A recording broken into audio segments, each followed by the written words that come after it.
Tonight, you will hear stories that have traveled through centuries, carried in the hearts of those who discovered something precious. That peace is not something to build, but something to uncover. Each teaching we explore points toward a way of being that brings natural rest, not through striving, but through seeing clearly what has always been true. Before we begin, I'd love to know, what time is it where you are, and where in the world are you listening from? Please share in the comments below. The Buddha's wisdom is often thought to be complex or mystical, something that requires years of study to grasp. But at its core, it's remarkably simple. It teaches us to stop fighting with reality, to release what we cannot control, and to find the peace that lives in acceptance rather than resistance. As you listen tonight, there's nothing you need to remember or figure out. These stories aren't tests or lessons to master. They're more like gentle rain falling on dry ground, soaking in where they need to, nourishing what's ready to grow. Let them work on you in their own way, in their own time. Now, settle yourself completely. Feel how the bed or chair beneath you holds your entire weight. Notice how your breath moves naturally through you without any effort or control. There's nothing to do, nowhere to go. Just this moment, just this breath. Let your body soften with each exhale. Release your shoulders, soften your jaw. Let your hands rest open and easy. Take a slow, deep breath in, filling yourself with calm, and release, letting yourself sink even deeper into rest. Beautiful. Let's begin our journey together with our first teaching. The Buddha once said something that sounds almost contradictory at first, that true freedom comes not from gaining more, but from needing less. We spend so much of our lives accumulating, more possessions, more knowledge, more experiences, more control, believing that having more will finally bring us the peace we seek. But the Buddha discovered something different. He found that peace doesn't come from addition, but from subtraction. Not from grasping, but from releasing. Not from filling ourselves up, but from emptying ourselves out. When we hold tightly to things, ideas, outcomes, even our own opinions, we create tension. The very act of gripping disturbs our natural calm. But when we learn to hold things lightly, to let them come and go like clouds across the sky, something shifts. A spaciousness opens up. A lightness returns. This doesn't mean we stop caring or stop engaging with life. It means we stop exhausting ourselves, trying to force everything to match our preferences. We learn to dance with what is, rather than fighting for what we wish would be. Let's explore a story that illuminates this teaching. There was a calligrapher named Setsuko who took great pride in her work. She would spend hours creating each character, each stroke perfect, each piece a work of art that she expected would last for generations.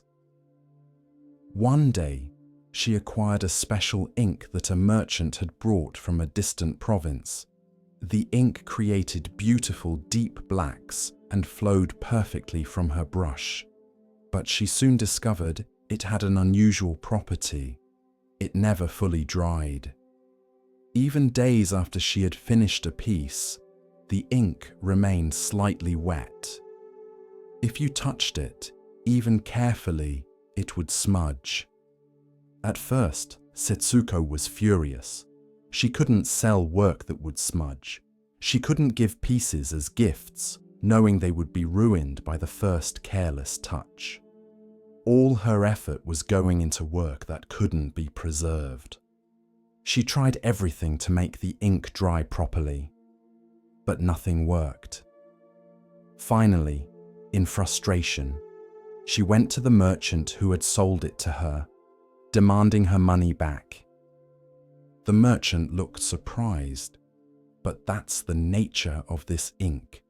I told you it was special. Special? It's defective. It won't dry. Exactly, the merchant said. It's teaching ink. It reminds you that nothing you create is permanent. Your beautiful calligraphy will eventually fade, whether from age or damage or fire. This ink just makes the impermanence more obvious. Setsuko went home angry, but she couldn't stop thinking about the merchant's words. Everything she created would eventually be destroyed. The ink that wouldn't dry was just being honest about what was true of all her work.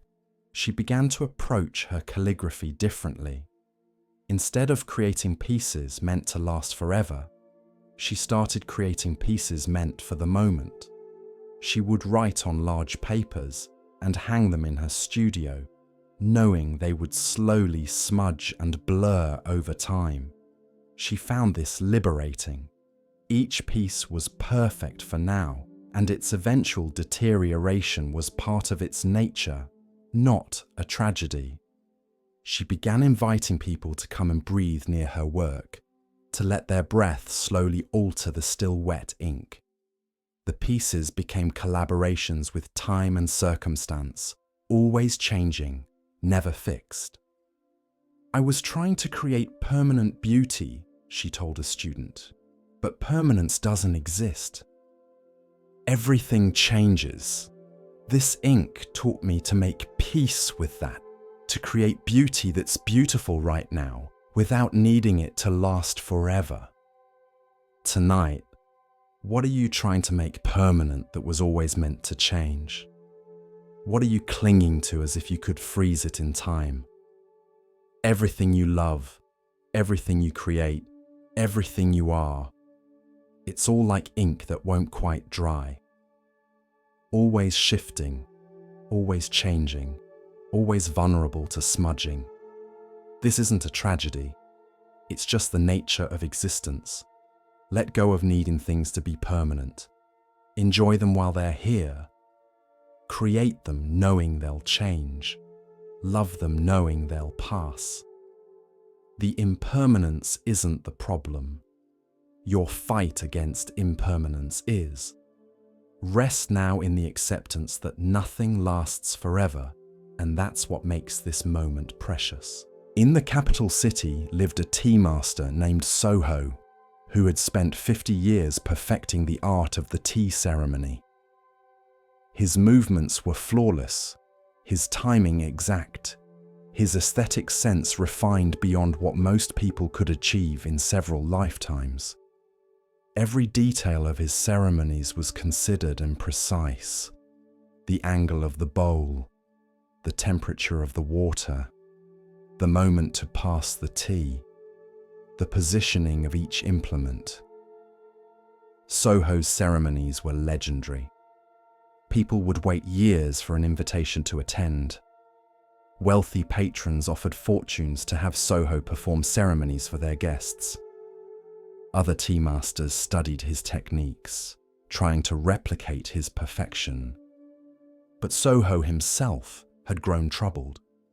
Despite his technical mastery, despite the acclaim, he felt his ceremonies had become performances rather than genuine expressions of tea mind. He was so focused on executing each movement perfectly that he had lost connection to the spirit beneath the movements. His ceremonies were flawless, but somehow empty. On his 70th birthday, Soho decided to retire from public ceremonies. He would perform one final tea ceremony, a farewell to his long career, and then step away to live simply in a small temple. He prepared meticulously for this final ceremony. He invited only his closest students and a few respected elders who had followed his work for decades. He selected implements he had used for years, choosing each for its history and meaning. He practiced the movements daily in the weeks leading up to the ceremony, ensuring everything would be perfect. The day of the ceremony arrived. Soho entered the tea room with his usual grace, began with his usual precision. His guests watched in respectful silence, knowing they were witnessing a master's final performance. Then, midway through the ceremony, something unexpected happened. As Soho reached for the tea bowl, his hand trembled slightly, whether from age, emotion, or simple nervousness, he couldn't say. The tremor caused him to fumble the bowl. It didn't fall or break, but his grip was clumsy, his movement awkward. The flow of the ceremony was disrupted by this imperfect moment. Soho's first instinct was mortification. After 50 years of perfect execution, his final ceremony was marred by a clumsy mistake. But then something shifted in him. The mistake had broken his focus on perfection, and in that break, he suddenly felt present in a way he hadn't been during a ceremony in years. He picked up the bowl, not with perfect grace, but with simple honesty, with the actual movement of an old man holding a bowl. He continued the ceremony, but something had changed. He was no longer performing perfectly. He was just making tea, sharing tea, being present with his guests. The movements that followed weren't as technically flawless as usual, but they had a quality his perfect performances had lacked. They were real. They were Soho actually being here, making tea, connecting with his guests, rather than Soho executing a perfect reproduction of the tea master role. When the ceremony ended, there was a long silence. Then one of the elder guests spoke. "That was the finest tea ceremony I have ever experienced." Soho was confused. "But I made mistakes." "The execution wasn't clean." "The execution was finally clean," the elder replied. "Clean of performance, clean of ego, clean of the need to be perfect. For the first time in decades, I saw you actually making tea rather than demonstrating how tea should be made. Your fumble was the most important moment of the ceremony. It dropped you out of performance and into presence." Another guest agreed. "I've attended 6 of your ceremonies over the years. They were all technically superior to today's. But this one touched me in a way the others never did. The imperfection made it human. It made it real. It made it about tea rather than about perfection." Soho sat with this feedback for a long time. He realized that his 50-year pursuit of perfect execution had taken him away from genuine expression. He had become so skilled at performing the tea ceremony that he had forgotten how to simply make tea with presence and care. "I thought mastery meant perfect execution," Soho told his students later. "I thought the goal was to perform each movement so exactly that no flaw could be found. But that kind of mastery is dead.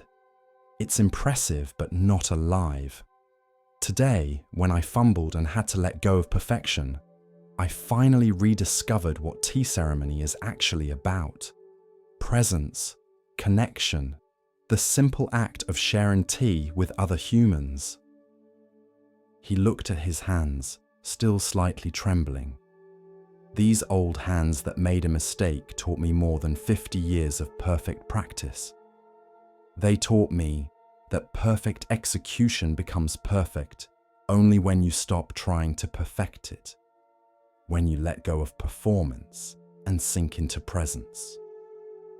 One student asked, So should we not practice?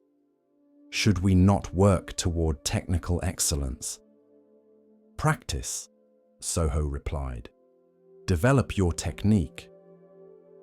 But don't let technique become an end in itself. Practice until the movements are natural, then let go of trying to perform them perfectly. Use your technique to support presence, not to replace it. Master the form so completely that you can forget the form and just be here, making tea.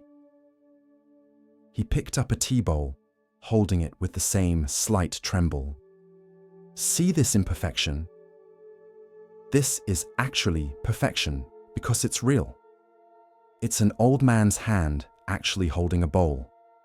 The steady, flawless grip I cultivated for decades was impressive, but it was also a kind of lie it hid my actual hand behind a perfect performance.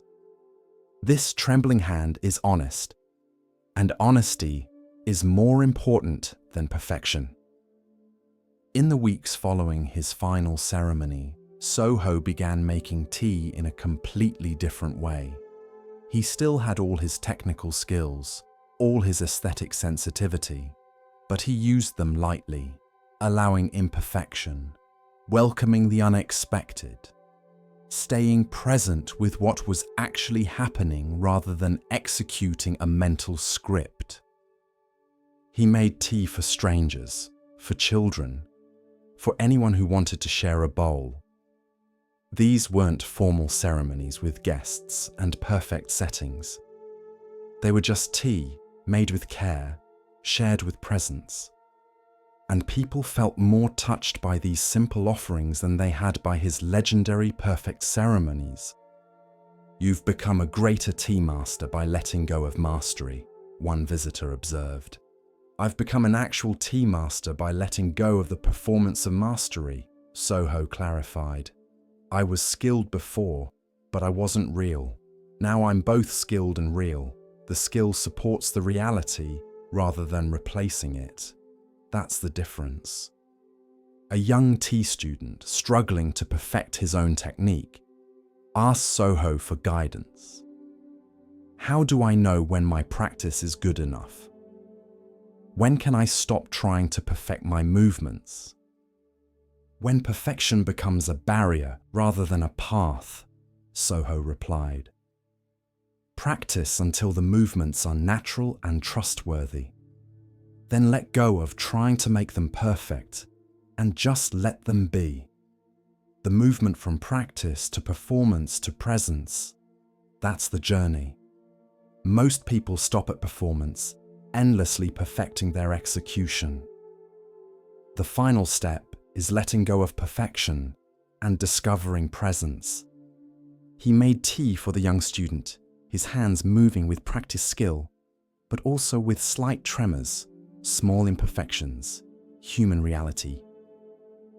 See how I make tea now? I'm not performing or demonstrating. I'm just making tea. The years of practice allow me to do it well, but letting go of perfection allows me to do it truly. Both are necessary, but the second is what makes it complete. Tonight, as you rest, you might consider what you've been perfecting, performing, trying to execute flawlessly. What would happen if you let your hands tremble slightly? If you allowed imperfection? If you stopped performing mastery and just did the thing itself, present and real? Perfect execution is impressive, but presence is what actually connects, what actually matters, what actually makes any practice complete. You've practiced enough, you've refined enough. Now it's time to let go of perfection and discover what's on the other side. Not sloppiness, not carelessness, but genuine presence that includes both skill and imperfection, both mastery and humanity. Rest now in this completion. Let yourself fumble slightly. Let yourself be real rather than perfect. The Tea Master's Last Cup teaches that the journey ends, not in flawless execution, but in authentic presence. You've arrived, not at perfection, but at something better, yourself, skilled and real, doing what you do with care and presence, and the slight tremble of actual human hands. That's perfection. That's the completion. That's the teaching. Sleep now, no longer performing, just being. This is enough. You are enough. The perfect becomes perfect when you stop trying to perfect it. As we continue our journey through the wisdom of Zen Buddhism, let us turn to a tale about recognition and the true nature of worth. This is the next story. In a garden temple, the monks kept a beautiful crane named Haku in a large bamboo enclosure. Haku had been brought to the temple as an injured chick, nursed back to health, and raised in the enclosure where he was safe from predators and provided with ample food. For 3 years, Haku lived comfortably in his bamboo home. The monks fed him daily, cleaned his space, and even spoke to him in gentle tones. He had everything a crane could need except freedom, though the monks assured themselves they were keeping him safe. One day, a traveling priest named Osho visited the temple and saw Haku in his enclosure. The priest noticed that Haku's wings had grown strong and full. He was clearly capable of flight, yet he never attempted to fly beyond the bamboo walls, even though portions of the enclosure were open to the sky. "Why doesn't your crane fly away?" Osho asked the monks. "He could if he wanted to," one monk replied. "We don't clip his wings." "But he stays because he knows this is where his food comes, where he's safe, where he belongs." Osho watched Haku for several days. The crane would walk around his enclosure, occasionally stretching his wings, but never attempting actual flight. It was as if Haku had forgotten that flight was even possible, that his wings had any purpose beyond stretching. On his last day at the temple, Osho asked permission to enter Haku's enclosure. He approached the crane slowly, then suddenly clapped his hands and shouted, startling Haku into the air. The crane's wings opened instinctively, and for a moment, Haku was flying, truly flying, circling above the enclosure in surprise. But after only 2 circles, Haku landed back in his familiar corner, as if the brief flight had frightened rather than thrilled him. He settled back into his routine immediately, walking the same worn paths he always walked. The monks were angry. "You scared him! You could have hurt him!" "I showed him he could fly," Osho replied calmly, "but he chose to land." That choice tells me something important. Your crane is imprisoned not by bamboo walls, but by comfort. He could leave any time, but he won't, because the enclosure has become more familiar than freedom. He looked at the monks gathered around him. And before you judge Haku too harshly, ask yourselves, how are you different? How many of you are living in comfortable enclosures of your own making, never attempting to fly because the familiar is safer than the possible?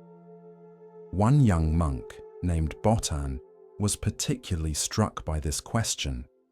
He realized he had been at the temple for 5 years, had taken preliminary vows, but had never fully committed to the monastic life. He was comfortable in this in-between state, receiving the structure and security of monastery life without the full commitment it demanded. Like Haku, he had wings he never used. After Osho left, Botan couldn't stop thinking about the crane. He began to see Haku differently, not as a bird being kept safe, but as a bird being kept comfortable in a cage he could leave any time. And he began to see himself the same way. He started paying attention to all the ways the monastery had become his comfortable enclosure. He knew when every meal would come. He knew exactly what each day would bring. He had routines that felt safe, relationships that felt predictable, a life that felt controlled.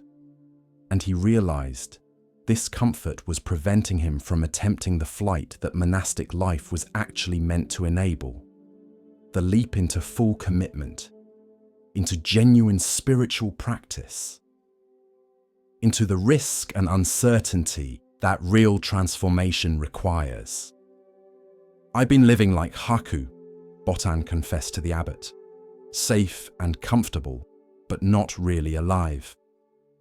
Not really practicing, just walking the same familiar paths day after day." The abbot, who'd been troubled by Osho's words about the crane, nodded. "You're not alone." Many of us have made the monastery into a comfortable cage rather than a launching place. We've mistaken security for wisdom, routine for practice, comfort for peace. He gestured toward Haku's enclosure. The priest was right to startle the crane into flight, not to frighten him, but to remind him what his wings were for. Perhaps we all need to be startled sometimes, reminded that we have wings we're not using, capabilities we're not exercising, flights we're not attempting, because the ground feels safer. The monks began to look at their own lives with new eyes. They noticed patterns of comfortable avoidance, ways they stayed safely within self-imposed limits, flights they could attempt but didn't. The monastery, meant to be a place of transformation, had become for many a place of comfortable stagnation. Gradually, changes began to happen. Monks who had been avoiding difficult practices began to attempt them. Commitments that had been postponed were made. Risks that had seemed too frightening were taken. Not everyone changed. Some preferred the comfortable enclosure, but many discovered they had wings they had forgotten about. As for Haku, the monks began to encourage him to fly, taking him to open areas and gently startling him into the air. At first, he would fly only briefly before landing back in familiar territory, but eventually his flights grew longer. One day, Haku flew beyond the temple grounds entirely and didn't return. The monks felt both loss and joy. They had loved having Haku, but they recognized that keeping him comfortable had been keeping him caged. Setting him free, truly free, not just free within limits, was the compassionate thing, even though it meant losing him. Bothan, watching Haku disappear into the distance, felt inspired. If a crane can remember how to fly after 3 years of comfortable captivity, then surely I can remember what I came here to do. I've been in my bamboo enclosure long enough. He took his final vows that week, fully committing to monastic life. It was terrifying in a way his comfortable half-commitment had never been.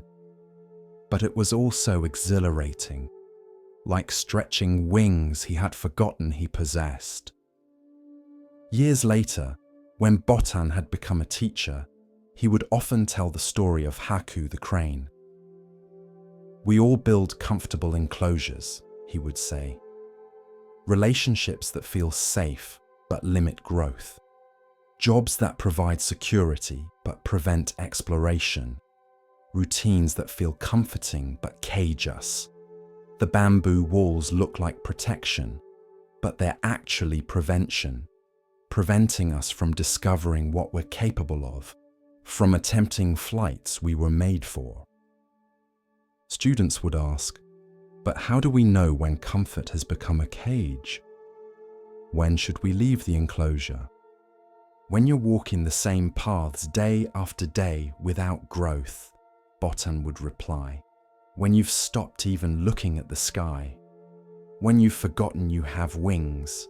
when the thought of flying fills you with fear rather than excitement. These are signs that comfort has become captivity, that the safe enclosure has become a prison you don't recognize as a prison because it's comfortable. He would pause, then add, "The tragedy isn't being in the enclosure. The tragedy is forgetting you can leave, forgetting you were made for flight, forgetting that your wings have purpose beyond stretching." Haku lived 3 years in comfortable captivity before someone reminded him he could fly. How many years will you live in yours before you remember? Tonight, as you rest, you might consider your own bamboo enclosure. What comfortable cage have you built for yourself? What safe patterns have you established that prevent growth? What flights are you not attempting because staying grounded feels safer? You have wings. You've always had wings. The question isn't whether you're capable of flight. You are. The question is whether you've become so comfortable with the ground that you've forgotten that the sky is where you belong. Whether the bamboo enclosure feels so safe that you've stopped noticing it's still an enclosure. Rest tonight with this awareness. Tomorrow, you could fly. You could attempt something that terrifies you. You could leave the comfortable patterns and risk the unknown. You could stretch your wings, not just as exercise, but as preparation for actual flight. The cage isn't locked. It never was. You've just been comfortable enough that you forgot to try the door. Sleep now and dream of flying. Let some part of you remember what your wings are for. And when you wake, maybe, just maybe, you'll be ready to find out what happens when you actually use them. There was a farmer named Hideaki who worked his land diligently, waking before dawn and laboring until dusk. His son, Daichi, seemed to be his opposite, lazy, sleeping late, avoiding hard work whenever possible. Hideaki was ashamed of his son and frustrated by what he saw as wasted potential. "That boy will never amount to anything," Hideaki would complain to his neighbors. "I work myself to exhaustion while he lounges under trees and daydreams. He has no ambition, no drive, no sense of responsibility." The neighbors agreed with Hideaki's assessment. They saw Daichi as a disappointment, a young man who would never succeed because he lacked his father's work ethic. Some pitied Hideaki for having such a lazy son. Others judged Daichi harshly, predicting he would become a burden on his family and community.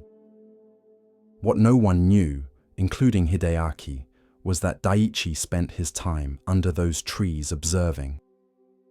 While appearing to do nothing, he was watching everything.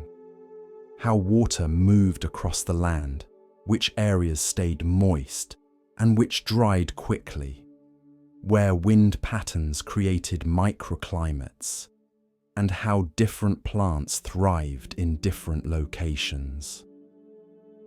Daichi was learning the land in ways his father, focused only on immediate work, never had.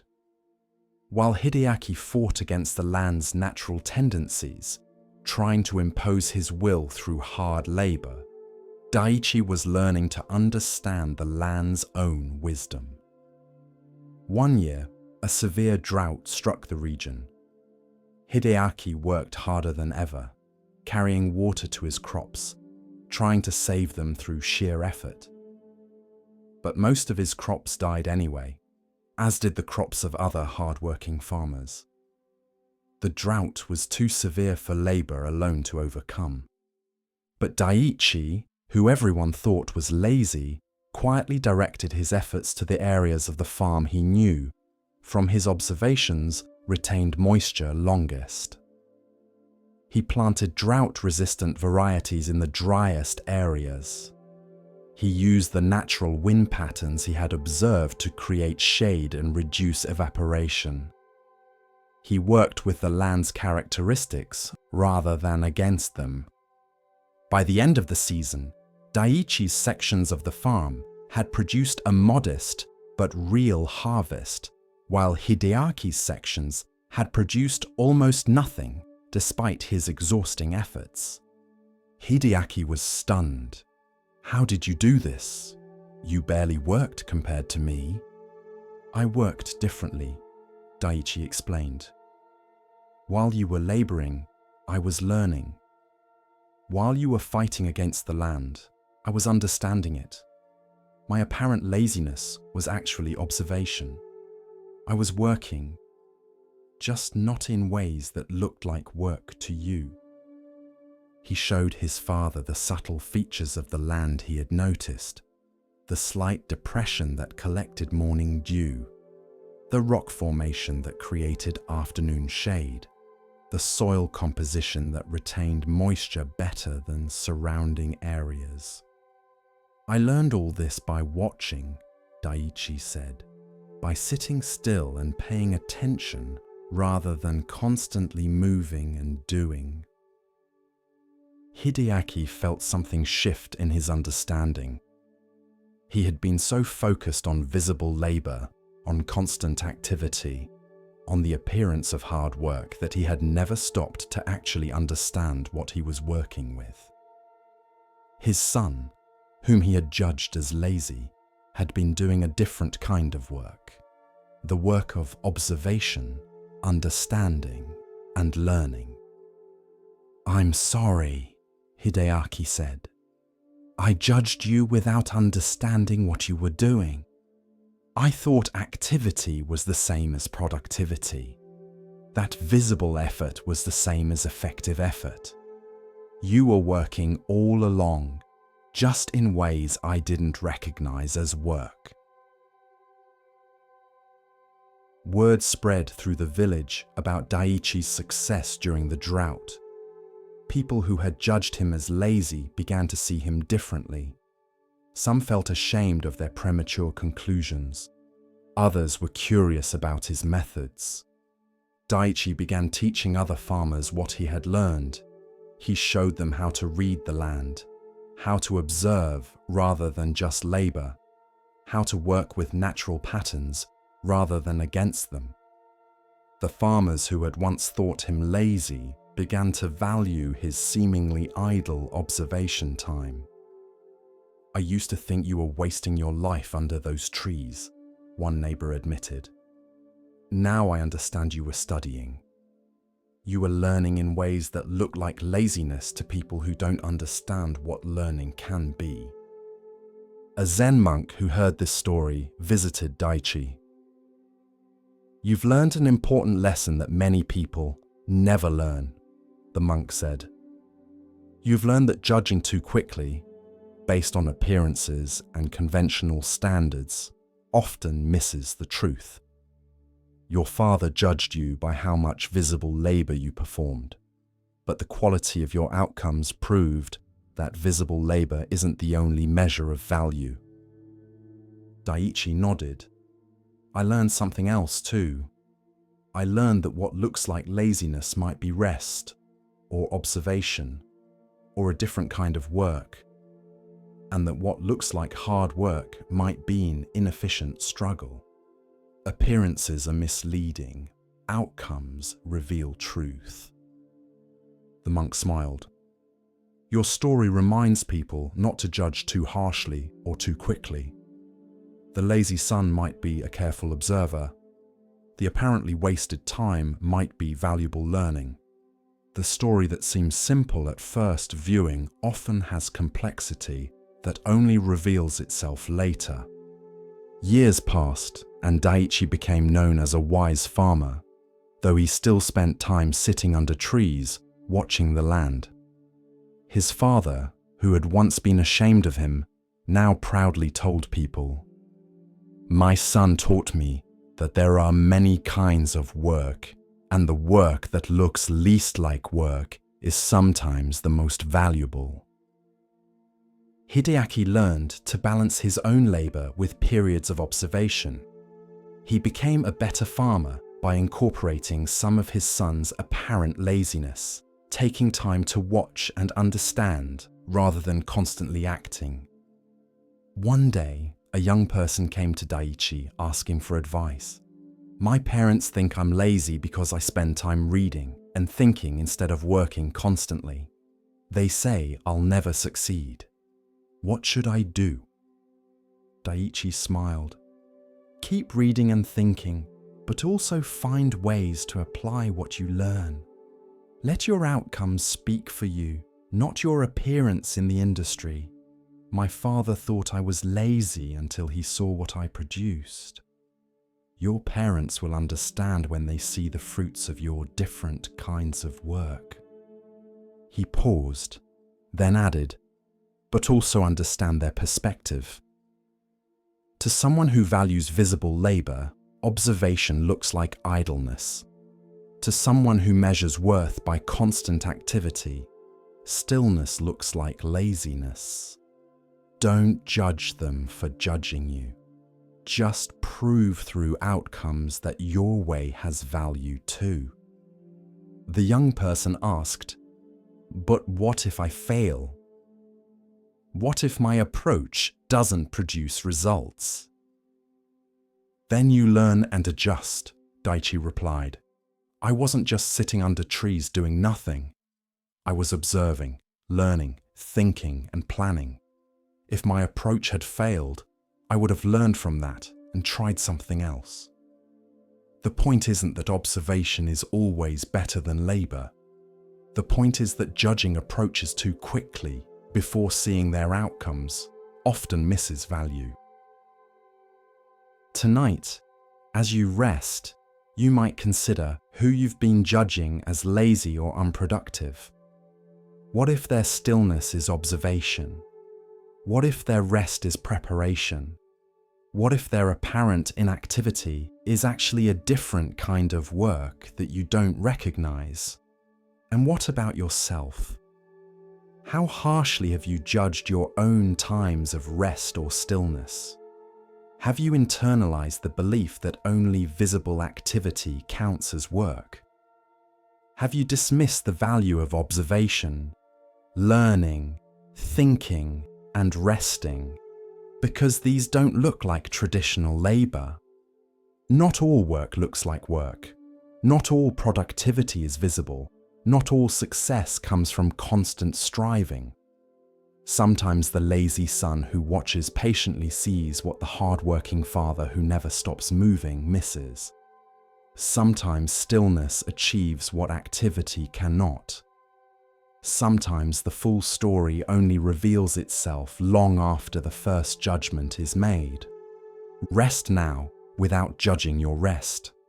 Let yourself be Daiichi under the tree, observing, learning, preparing in ways that might not look productive to outside observers, but that create real value. The lazy son wasn't lazy. He was doing a different kind of work. And so are you, even in this moment of apparent inactivity. Rest is work. Observation is productivity. Stillness is motion that hasn't revealed itself yet. Trust that the full story of your life will prove this, even if current appearances suggest otherwise. Sleep now, not lazy, but learning. Not inactive, but preparing. Not wasting time, but using it in ways that will only reveal their value when the drought comes, and your careful observation produces a harvest where frantic labor produced nothing. As we move deeper into the quiet teachings of Zen, we come to a story about seeing clearly and understanding true value. Listen carefully to the next story. There was a master calligrapher named Yukiko who had devoted her entire life to the art of beautiful writing.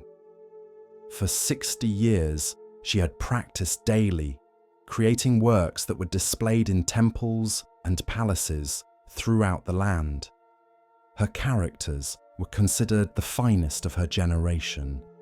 But as she grew old, Her hands began to shake. The tremor was slight at first, barely noticeable, but gradually it worsened, until she could no longer create the smooth flowing lines that had been her signature. The characters she wrote became jagged, uneven, broken by the involuntary movements of her aging hands. Yukiko was devastated. Calligraphy was not just her work, it was her identity, her life's purpose. She had defined herself through her art for 60 years. Now, unable to produce the quality of work she had maintained for decades, she felt her life was over. If she couldn't create beautiful calligraphy, what was she? She stopped taking commissions. She stopped teaching students. She sat in her studio, staring at blank paper, unable to bring herself to create imperfect work. Each day felt like waiting for death, as if her life had ended, even though her body continued. One day, a young calligrapher named Kenji came to visit her. He had studied her work and wanted to meet her before she died, as he had heard she was no longer creating. "Master Yukiko," he said, bowing deeply, "please, will you show me how you create such beautiful work?" "I can't," Yukiko replied bitterly. "My hands shake.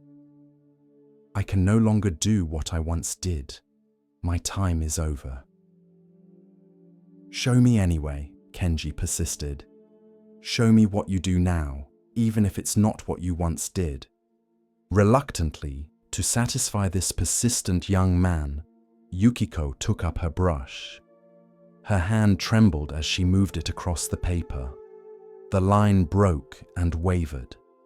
The character she was forming looked nothing like the smooth, perfect characters she had created for 60 years. But Kenji was staring at it with wonder. "This is extraordinary." "It's broken," Yukiko said. "It's everything I spent my life learning not to do." "It's alive," Kenji replied. "Your old work was perfect, but this has something your perfect work didn't have. It has a vulnerability. It has humanity. It shows the reality of the hand that made it, the tremor that comes with age, the imperfection that comes with being human. It's no less beautiful.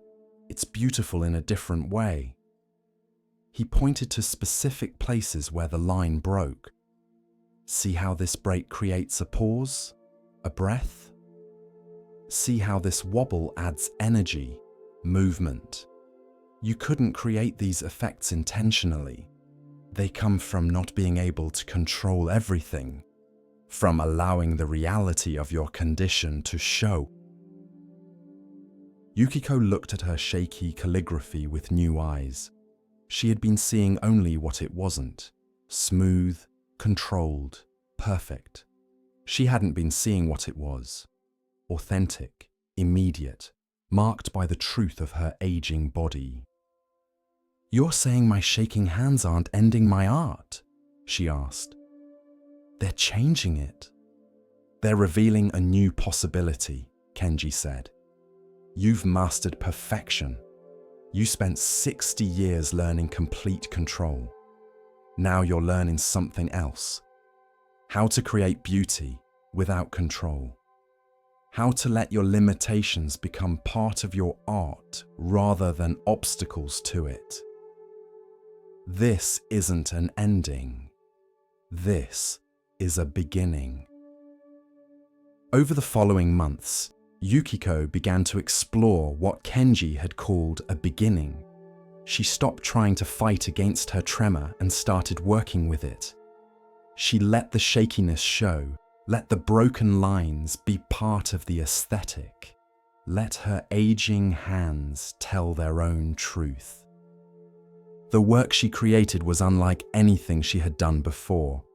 It had a raw quality, an honesty, a profound beauty that came from acceptance rather than mastery. People who saw it were moved in ways they couldn't quite explain. It touched something in them that perfect calligraphy never had.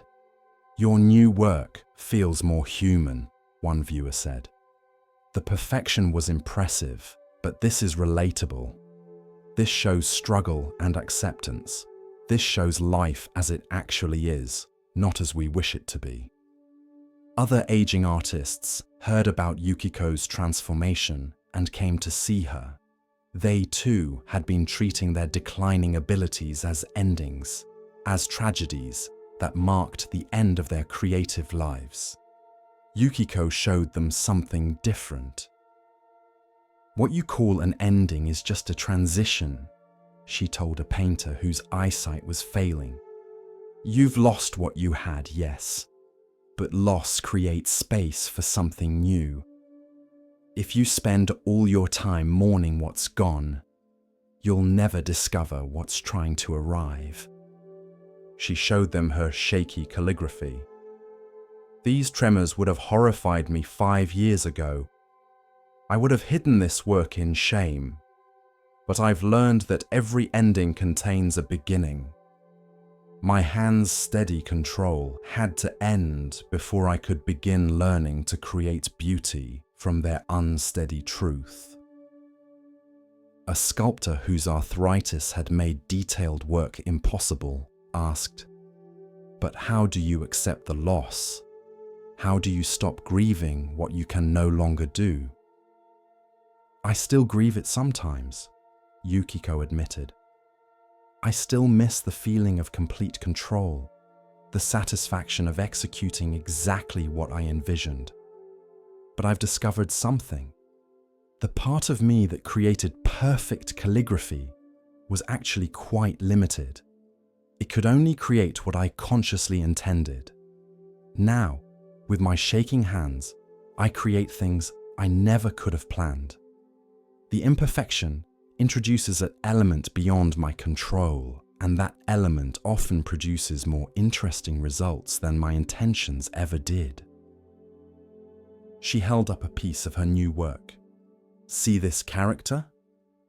I intended it to look one way. My tremor made it look another way. And the way it actually looks is more compelling than what I planned. The beginning I'm in now includes accident, chance, collaboration with my body's wisdom rather than domination of it." Kenji, who continued to visit Yukiko regularly, said, "You've become a better artist by becoming worse at control. Your mastery now includes accepting what you can't master. That's a higher skill than perfect technique ever was." Yukiko nodded. "When I had complete control, I could only create versions of what I already knew. Now, with partial control, I'm discovering things I didn't know were possible. The ending of my old art was the beginning of art I couldn't have created any other way." A Zen master who collected calligraphy commissioned a piece from Yukiko. When she delivered it, with all its shaky lines and broken strokes, he hung it in his meditation hall's place of honor. "This shows the essence of Zen," he told his students. "Perfection is static, fixed, dead. This work is dynamic, alive, accepting of change and impermanence." The master's tremor isn't a flaw in the work. It's the work teaching its deepest truth. That beauty includes imperfection. The endings contain beginnings. That loss creates space for discovery. Yukiko lived another 15 years, creating what many considered her finest work during this period.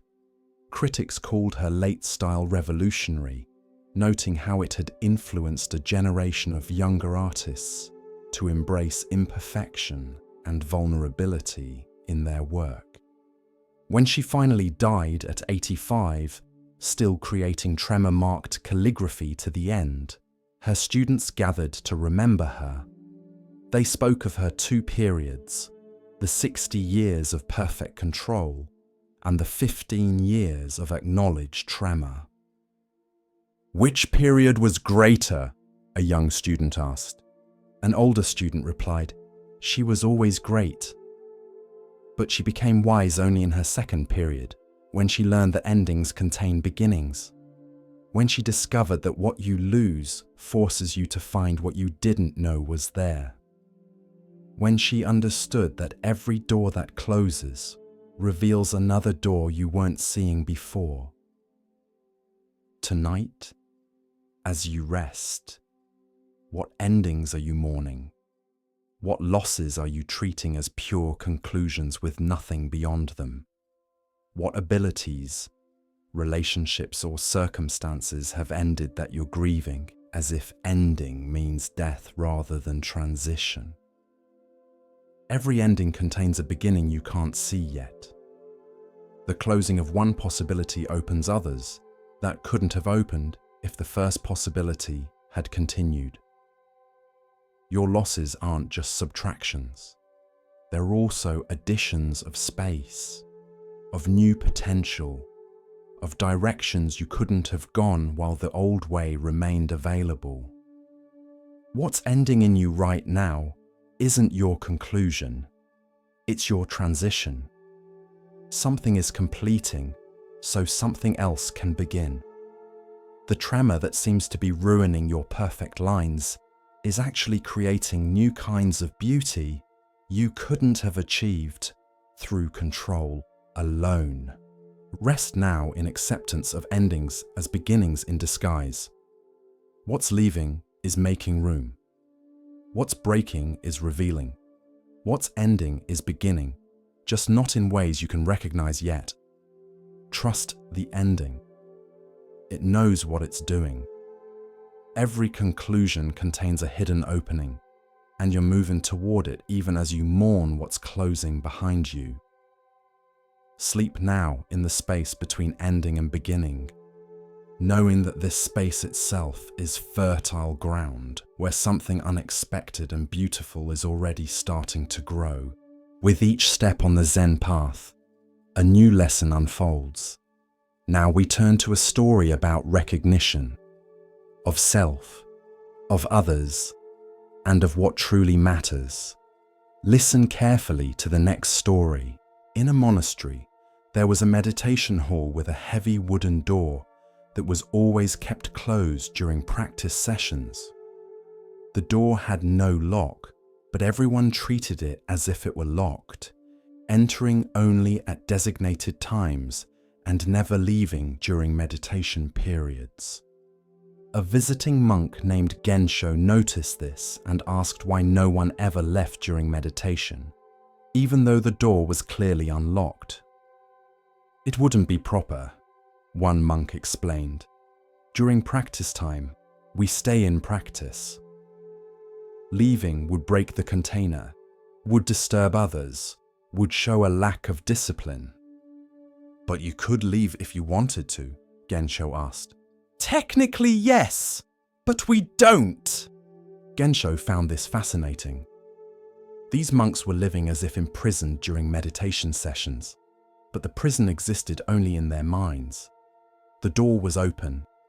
They could leave any time, yet they sat as if bound. He began to notice similar patterns throughout the monastery. People living within invisible constraints, following rules that had no enforcement mechanism, restricting themselves to prisons that had no walls. One day, during a particularly long meditation session, Gensho stood up, walked to the door, opened it, stepped outside into the sunlight, and then walked back in and sat down. The other monks were shocked by this violation of protocol.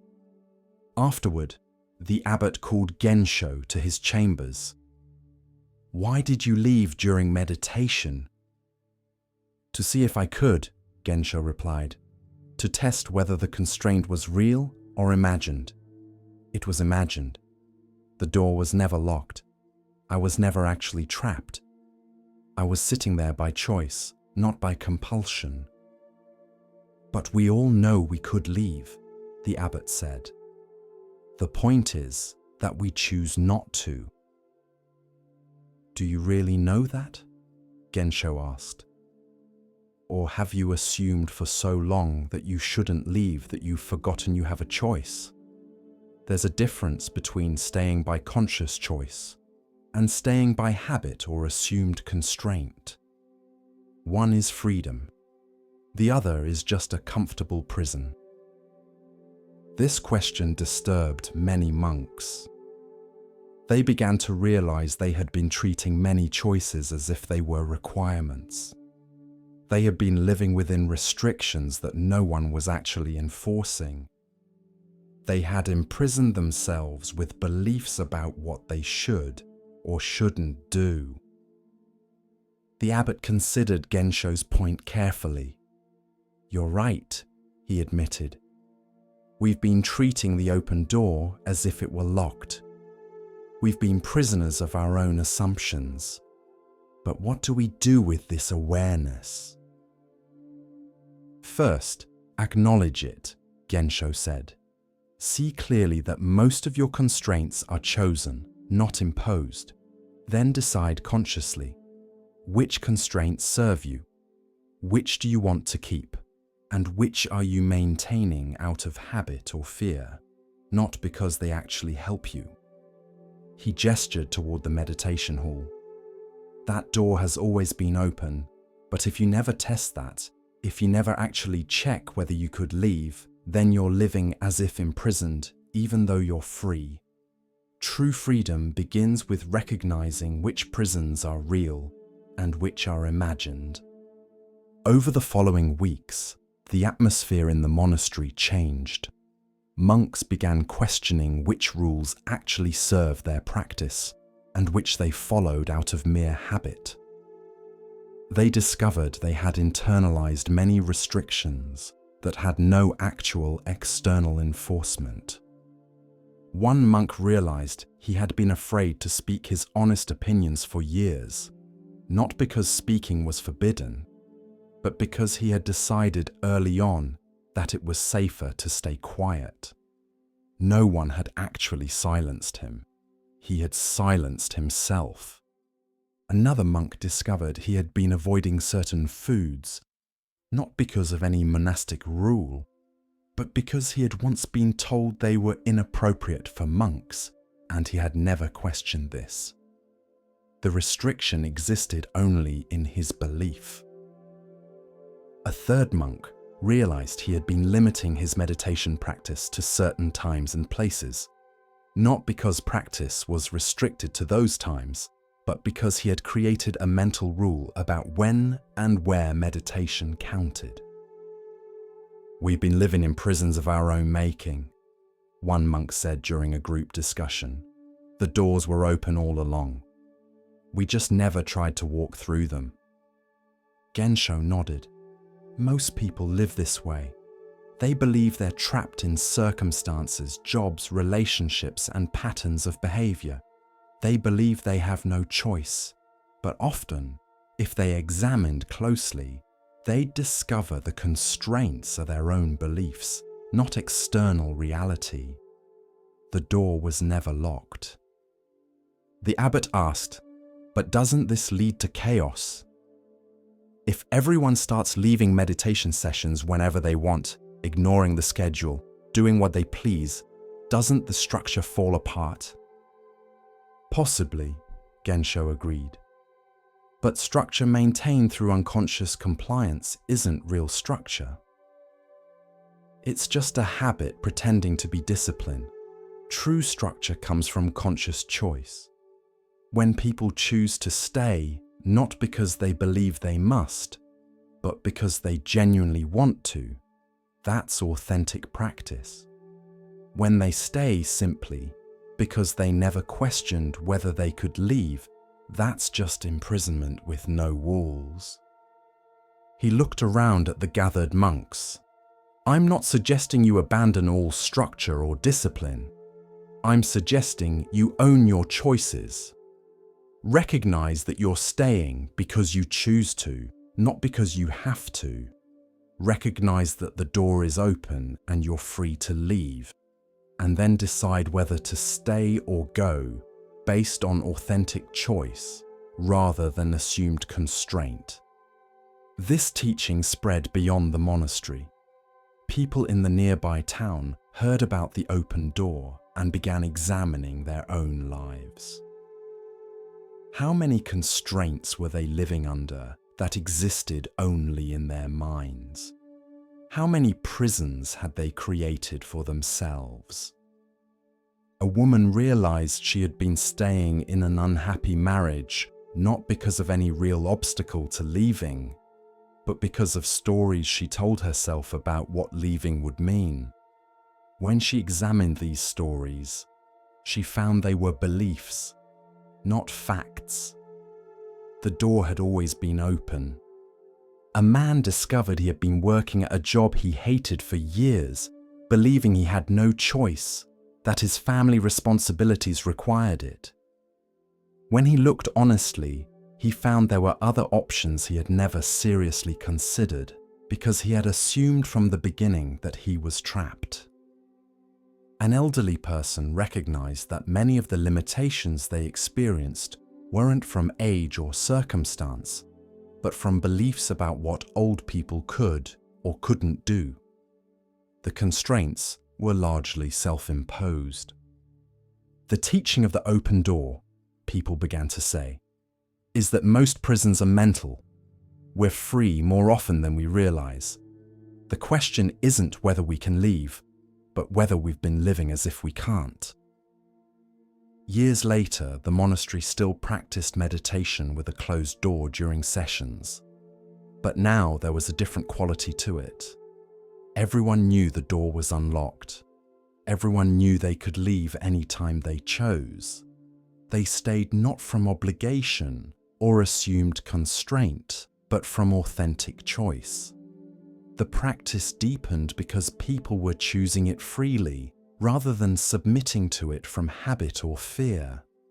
Gensho's simple act of walking out and back in had freed an entire community from invisible prisons, not by tearing down structure, but by revealing that structure maintained by genuine choice is stronger than structure maintained by unconscious compliance. Tonight, as you rest, you might examine the doors in your own life. Which ones do you believe are locked? Which constraints do you accept as unchangeable? What prisons are you living in that exist only in your beliefs? The door has always been open. You've always been freer than you realized. The constraints that feel so solid are often just habits of thought, beliefs you've never questioned, stories you've told yourself for so long that you mistake them for truth. You're not as trapped as you think. You have more choices than you've acknowledged. The prison is mostly mental, and mental prisons can be walked out of the moment you realize the door was never actually locked. This doesn't mean every choice is easy or without consequences, but it means you're choosing even when you believe you have no choice. And recognizing that you're choosing is the beginning of real freedom. Rest now in the understanding that you're freer than you knew. The door is open. It's always been open. You can stay or go based on authentic choice, not on assumed necessity. This recognition doesn't require you to change anything external. It just requires you to see clearly. The constraints you live under are more permeable than you thought. You've had more freedom all along. You just haven't been exercising it. Sleep now as a free person, aware that tomorrow you can walk through any open door you choose, or stay where you are by genuine choice rather than imagined imprisonment. The freedom was always yours. Now you know it. In a mountain monastery lived an old abbess named Ren, who kept in her private chamber an unusual mirror. The mirror was ancient, Its surface darkened and worn until it reflected almost nothing. Visitors who saw it would often remark on its uselessness. "Your mirror shows nothing," they would say. "Why keep it? Get a new one that actually works." But Ren treasured this mirror and looked into it every morning. "It shows me exactly what I need to see," she would reply, though she never explained what she meant.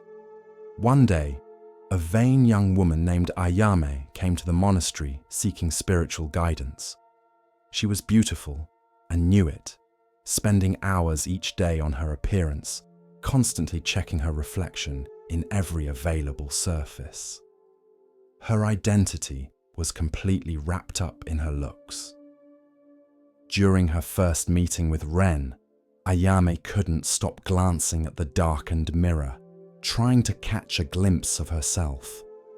But the mirror showed nothing, just a dark, murky surface with barely a hint of reflection.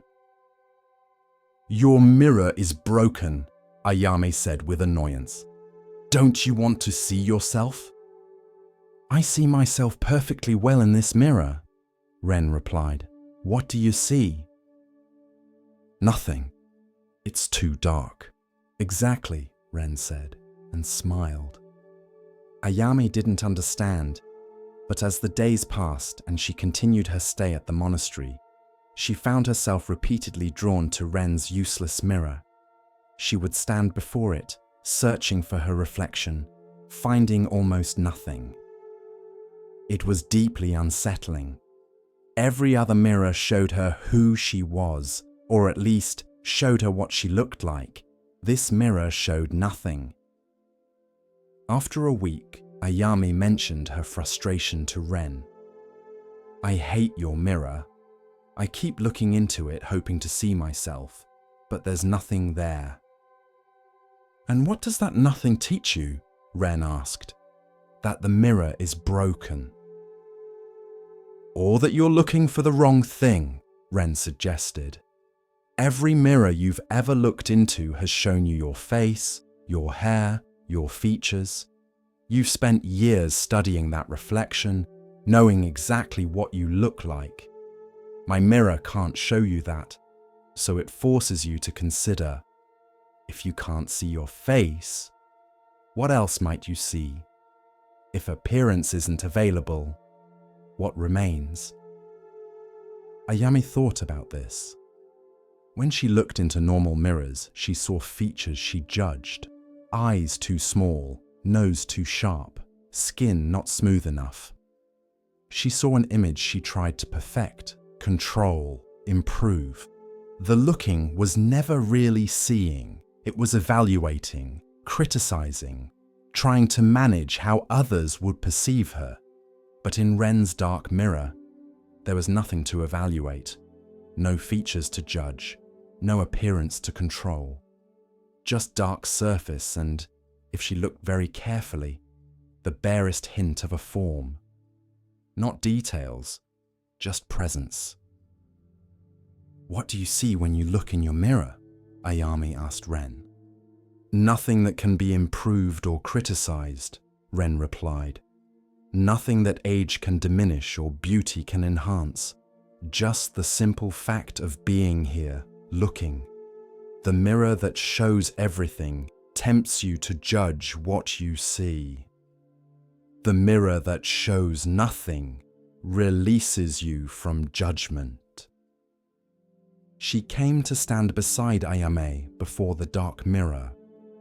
"Look at us now, standing here together. Can you see our faces?" "Barely," Ayame admitted. "Can you tell which of us is more beautiful?" "No." "Can you see our ages, our features, the details that usually define us?" "No." "Then we stand equal before this mirror," Ren said. "Not as beautiful or plain, young or old, but simply as two beings, present in this moment. The mirror that shows nothing strips away all the superficial ways we distinguish ourselves and leaves only the essential fact. we are here. Over the following weeks, Ayame found herself looking into Ren's mirror more than any of the clear mirrors in the monastery. At first, this puzzled her. Why would she choose the mirror that showed nothing? But gradually she understood. She was tired of the constant judgment that came with seeing her reflection clearly. Tired of always evaluating, always trying to improve, always wondering if she looked acceptable. The dark mirror gave her relief from all that. It let her be present without being perceived, even by herself. It let her exist without the burden of appearance. "I think I'm beginning to understand," Ayame told Ren one morning. "The mirror that shows nothing is actually showing me something very important. That I exist independent of how I look. That there's a me underneath or beyond appearance. I've spent so many years focused on my reflection that I forgot there's someone doing the looking." Ren nodded with satisfaction. The mirror that shows everything directs your attention outward, to surface and appearance. The mirror that shows nothing directs your attention inward, to the awareness that's looking. One mirror shows you an object to be evaluated. The other mirror reveals you as a subject who is aware. She touched the darkened surface gently. Most people think a mirror's value is in how clearly it reflects. But sometimes a mirror's greatest value is in what it doesn't show. The absence of reflection can teach what the presence of reflection never could. Ayame stayed at the monastery for 6 months, and during that time, her relationship with mirrors changed completely. She no longer felt compelled to check her reflection constantly. When she did look in clear mirrors, she no longer saw an image to be judged, but simply a face, no more or less significant than any other face. "Your dark mirror freed me," she told Ren when she prepared to leave. "I thought I needed to see myself clearly to know who I was, but actually, seeing myself clearly kept me trapped in appearance, in judgment, in the endless work of managing how I looked. Your mirror that showed nothing helped me discover the me that exists beyond appearance." After Ayame left, other students asked Ren about the mirror's teaching. "Why not just remove all mirrors?" one asked. "If the point is to free people from attachment to appearance, why have mirrors at all?" "Because running from mirrors is still being controlled by them," Ren explained. "The person who avoids all mirrors is as attached to appearance as the person who constantly looks. They're just attached to not looking rather than to looking. The dark mirror teaches something different. It teaches how to look without judgment, how to be aware of appearance without being enslaved by it." She held up the darkened mirror for the students to see. "This mirror shows that appearance and essence are not the same. The clear mirror shows you appearance so clearly that you might mistake it for essence. This dark mirror removes appearance and asks, what remains? What are you when you can't see your face? That question leads to wisdom." A philosophical student asked, "But isn't the dark mirror just another form of illusion? It hides reality rather than revealing it." "Does it?" Ren replied. "The clear mirror shows you how light reflects off your features at this particular moment from this particular angle. Is that reality? Or is that also just one kind of information, one kind of seeing? The dark mirror shows you something the clear mirror can't. Your existence independent of your reflection. Both mirrors have their uses. The question is, whether you're wise enough to learn from each what it has to teach. Years later, when Ren was dying, she gave the darkened mirror to her successor with specific instructions. Keep this mirror, even though students will mock it, even though visitors will offer to replace it. This mirror teaches what cannot be taught in words, that sometimes absence reveals more than presence, that sometimes nothing shows more than everything, that sometimes the greatest wisdom comes from what we cannot see rather than from what we can. Tonight, as you rest, you might imagine looking into a mirror that shows nothing, not because the mirror is broken, but because it's teaching you something that clear mirrors never could. Without your reflection to evaluate and judge, what remains? Without your appearance to manage and improve, who are you? The mirror that shows nothing is inviting you to meet yourself beyond surface, beyond image, beyond all the ways you've learned to see yourself through others' eyes.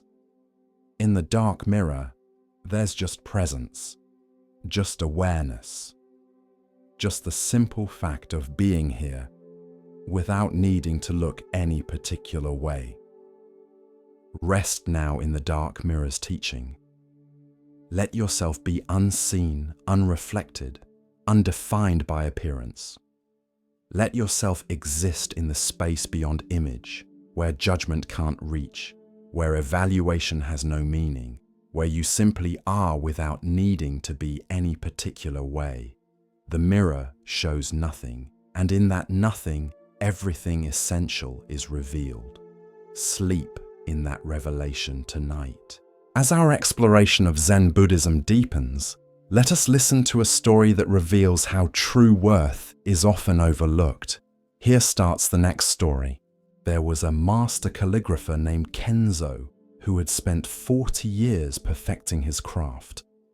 He could write each character with flawless precision, every stroke exactly as the ancient masters had prescribed.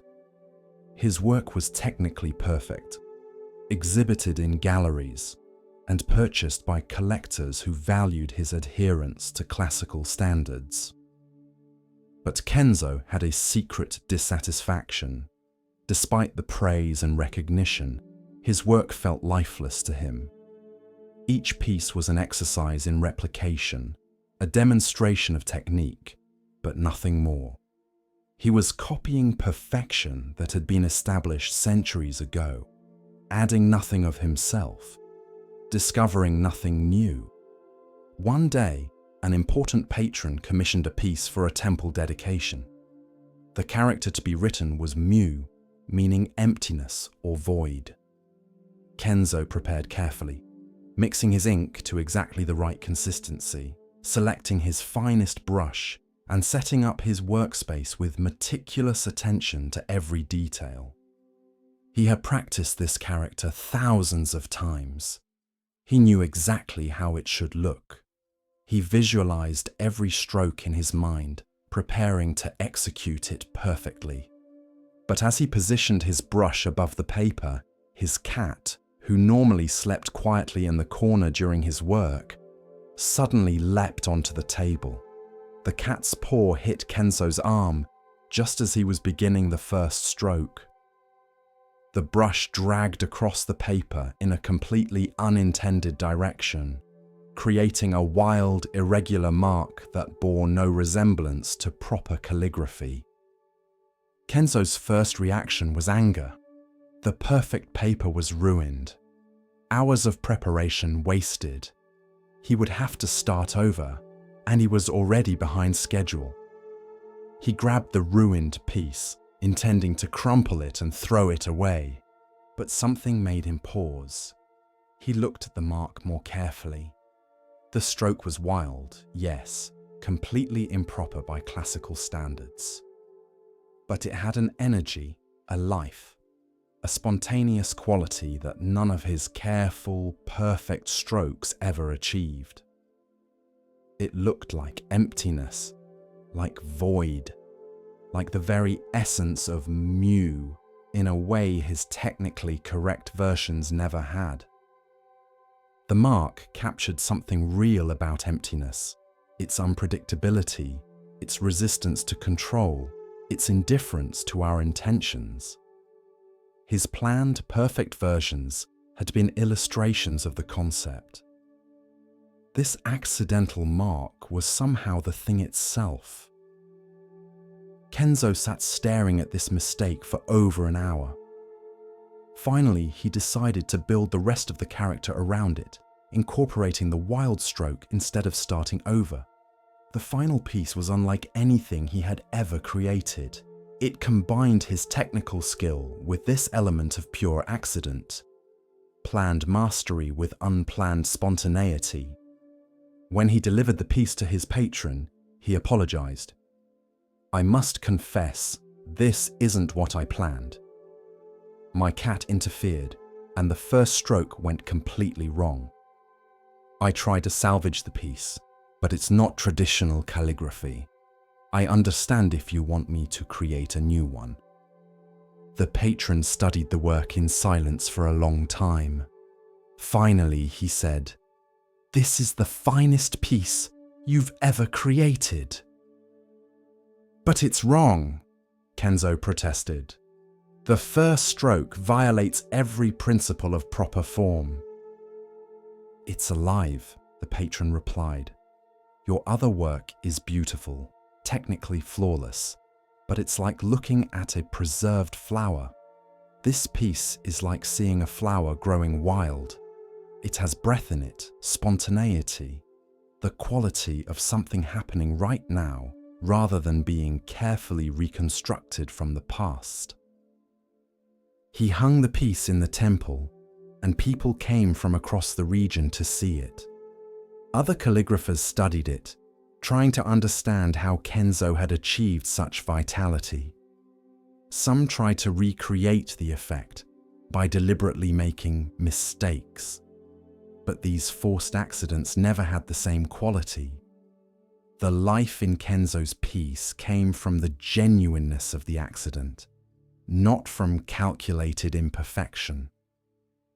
A Zen master who viewed the piece said to Kenzo, "Your cat understood something you had forgotten, that true art comes from responding to the moment, not from executing a plan. For 40 years, you've been copying the past. In one moment of accident, you created something present." "But I can't plan accidents," Kenzo said. "I can't make this happen deliberately." "Exactly," the master replied. "That's why it worked. Your planning mind, your control, your perfection, all of that had to be interrupted for something real to emerge. The cat was your teacher." From that day forward, Kenzo's approach to calligraphy changed. He still practiced technique, still maintained his skills, but he stopped trying to control every aspect of the outcome. He began leaving space for accident, for the unexpected, for the moment to contribute its own wisdom. Sometimes he would start a piece without complete preparation, letting the consistency of the ink vary, allowing the paper to be slightly wrinkled, welcoming small imperfections. Sometimes he would work faster than was comfortable, not giving himself time to calculate every movement. Sometimes he would deliberately do something unusual, breaking a rule to see what would happen. Not every piece succeeded, many experiments failed, but the successful pieces had a quality his earlier perfect work had lacked: presence, immediacy, life. They felt like they were happening rather than being displayed. They invited the viewer into an experience rather than presenting a completed achievement. Other calligraphers criticized this departure from classical standards. "Kenzo has abandoned proper technique," they said. "He's making mistakes deliberately." This isn't true calligraphy. But Kenzo understood something they didn't. Technique wasn't being abandoned. It was being liberated. He had spent 40 years building technical mastery. Now he was learning what to do with that mastery. Not to control and perfect, but to create conditions where truth could emerge spontaneously. The technique serves spontaneity, he would tell students. You practice until the movements are natural, until you don't have to think about them. Then you let go of trying to be perfect and allow something real to happen. The years of practice give you the skills. The letting go gives you the art. One student asked, "But how do you know when to let go? How do you know when you've practiced enough?" "You don't," Kenzo admitted. "I practiced for 40 years before my cat taught me to let go. Maybe that was too long. Maybe it wasn't long enough. The point isn't reaching some perfect amount of preparation. The point is remaining open to the moment when control needs to give way to spontaneity." He showed the student his temple piece with its wild first stroke. "I could never recreate this exactly. I could make similar pieces, but this particular mark came from this particular moment of accident. That's what makes it true. It's not a reproducible technique. It's a response to what actually happened." Years later, when Kenzo was old, he was asked to demonstrate calligraphy for the emperor. It was considered a great honor. Most calligraphers prepared extensively for such occasions, practicing for weeks to ensure a perfect demonstration. Kenzo prepared differently. He practiced just enough to be warmed up, then went to the demonstration with no fixed plan. He would respond to the moment, to the energy in the room, to whatever impulse arose. It was terrifying and exhilarating. As he stood before the emperor with brush and paper, he felt all his years of perfect control wanting to take over. The safe thing would be to execute a flawless classical piece. But instead, he paused, breathed, and let go of control. What emerged was neither perfectly planned nor completely accidental. It was something in between, technique meeting moment, skill dancing with spontaneity, the practiced hand responding to the unpracticed impulse. The character he created had both mastery and wildness, both tradition and innovation. When he finished, the emperor was silent for a moment, then said, "I have seen many demonstrations of perfect technique. This is the first time I've seen calligraphy that felt alive.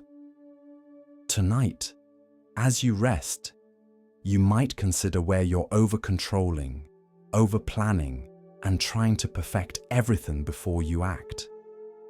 What would happen if you made space for accident, for spontaneity, for the moment to contribute its own wisdom? What if your careful plans are actually preventing something more true from emerging?" The perfect mistake teaches that life isn't lived according to plan. The most authentic moments come when planning gives way to presence, when control releases into response, when the prepared hand meets the unprepared moment. You don't need to have everything figured out. You don't need perfect execution. You need technique in the service of spontaneity, skill as a foundation for letting go. Rest now in the space between planning and accident, between control and release. Let yourself be like Kenzo's brush, prepared by practice, but freed from the need to be perfect. Tomorrow might bring a cat leaping onto your carefully prepared plans. Let it. The interruption might be the teacher. The accident might be the truth. The mistake might be perfect. In a city famous for its artists, There was a renowned sculptor named Kaori who had created magnificent works for temples, palaces, and public squares throughout the land. She was known for her perfectionism, her unwillingness to declare any work complete until every detail was exactly right. At age 60, Kaori received a commission that she knew would be her masterpiece, a memorial sculpture for the city's founder. She had complete artistic freedom and unlimited time. This would be her legacy, the work by which all her other work would be judged. She began with intense focus, creating preliminary sketches, building models, and selecting the perfect stone. The first year was spent in planning. The second year is spent roughing out the basic form. By the third year, the sculpture was recognizably taking shape as a figure of dignity and strength, capturing something essential about leadership and vision. But as the sculpture neared completion, something strange happened. Kaori couldn't finish it. Every time she thought she was done, she would see another adjustment to make, another detail to refine, another element that wasn't quite right. The nose could be more precise, the hands could be more expressive, the drapery could flow more naturally. Years passed.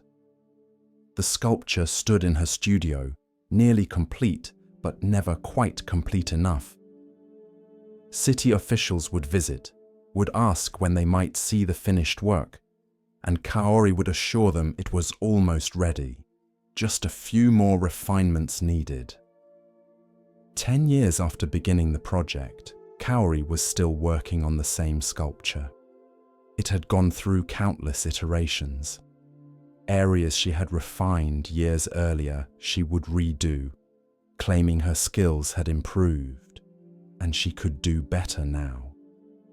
The sculpture had become an obsession, a project that consumed her life but never reached completion. A young sculptor named Isamu, who admired Kaori's earlier work, came to apprentice with her. He expected to learn from watching a master complete her masterpiece. Instead, he found an old woman trapped in endless refinement, unable to stop working on a sculpture that had been nearly done for years. "Why don't you declare it finished?" Isamu finally asked, after watching Kaori rework the same hand for the third time since he arrived. "Because it's not perfect yet," Kaori replied. "I can see the ideal form in my mind. This stone version still falls short. I need to keep working until the stone matches the vision." "But will it ever match?" Isamu asked gently. "Will the real sculpture ever match the perfect one in your imagination?" Kaori had no answer. She had never asked herself this question. She had always assumed that with enough work, enough refinement, enough time, she could make the physical sculpture match her mental ideal. A Zen teacher named Etsuko, who had known Kaori for decades, visited the studio. She looked at the nearly complete sculpture with a sad expression. "You're destroying it," Etsuko said. "I'm perfecting it," Kaori protested. "No, you're overworking it. The sculpture lost its life years ago when you couldn't stop refining it. Now it's becoming tight, over-controlled, anxious. I can see your perfectionism in every surface. The early spontaneity is gone, replaced by compulsive detail." She touched the sculpture gently. Completion doesn't mean achieving perfection. It means recognizing when continuing diminishes rather than improves. This sculpture was probably finished 5 years ago, but you couldn't see it because you were comparing it to an impossible ideal rather than accepting it as the real thing it actually was. Kaori wanted to argue, but she knew Etsuko was right. She looked at her sculpture with honest eyes for the first time in years. It was beautiful in parts, overworked in others. The areas she had refined most recently were actually worse than earlier versions. Too controlled, too fussy, too perfect. The sculpture had lost its breath somewhere along the way. "How do I know when something is done?" Kaori asked quietly. "How do I distinguish between stopping because it's complete and stopping because I've given up?" "You feel it," Etsuko replied. "True completion has a quality of rightness, even if the work isn't perfect. Giving up has a quality of defeat. But what you're doing now is neither completion nor giving up. It's compulsive continuation, working past the point where work helps. That's different from both completion and abandonment." She looked at Kaori directly. The sculpture should have been installed in the city square years ago, where people would appreciate it. Instead, it's trapped in your studio, being endlessly refined toward an ideal it will never reach. You're preventing it from serving its purpose because you can't accept that it's good enough. That's not dedication to excellence. That's fear disguised as perfectionism. This truth landed hard. Kaori realized she had been afraid to finish the sculpture, afraid to have it judged, afraid it wouldn't live up to her reputation. As long as it remained unfinished in her studio, it remained perfect in potential. Once completed and installed, it would be real, subject to criticism, limited by its actual qualities rather than protected by its imagined ones. "I've been hiding," Kaori admitted, calling it refinement when actually it was avoidance. With Etsuko's help, Kaori looked at the sculpture one more time and made a decision. She declared it complete as it was, not perfect, but real. She stopped working on it and arranged for its installation. When the sculpture was finally revealed in the city square, public response was mixed. Some people loved it. Others thought it was good, but not as exceptional as they'd expected from a decade of work. Critics noted both its strengths and its weaknesses. It was not a perfect masterpiece. It was a good sculpture with both beautiful passages and overworked areas, a real work rather than an ideal one. And Kaori found unexpected peace in this. The sculpture was done, installed, serving its purpose. It wasn't perfect, but it was complete. It had moved from endless potential to limited actuality, and this movement was itself a kind of perfection. Not the perfection of flawless execution, but the perfection of genuine completion. "I spent 10 years trying to make it perfect," Kaori told Isamu, standing together looking at the installed sculpture. "I should have spent 3 years making it good and then accepted that good was enough. The extra 7 years didn't make it better, they just delayed it."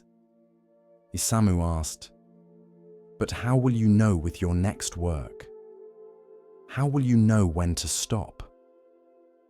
"I'll try to recognize when I'm working from love versus working from fear," Kaori said. "When I'm working from love, I'm responding to the actual piece, helping it become itself.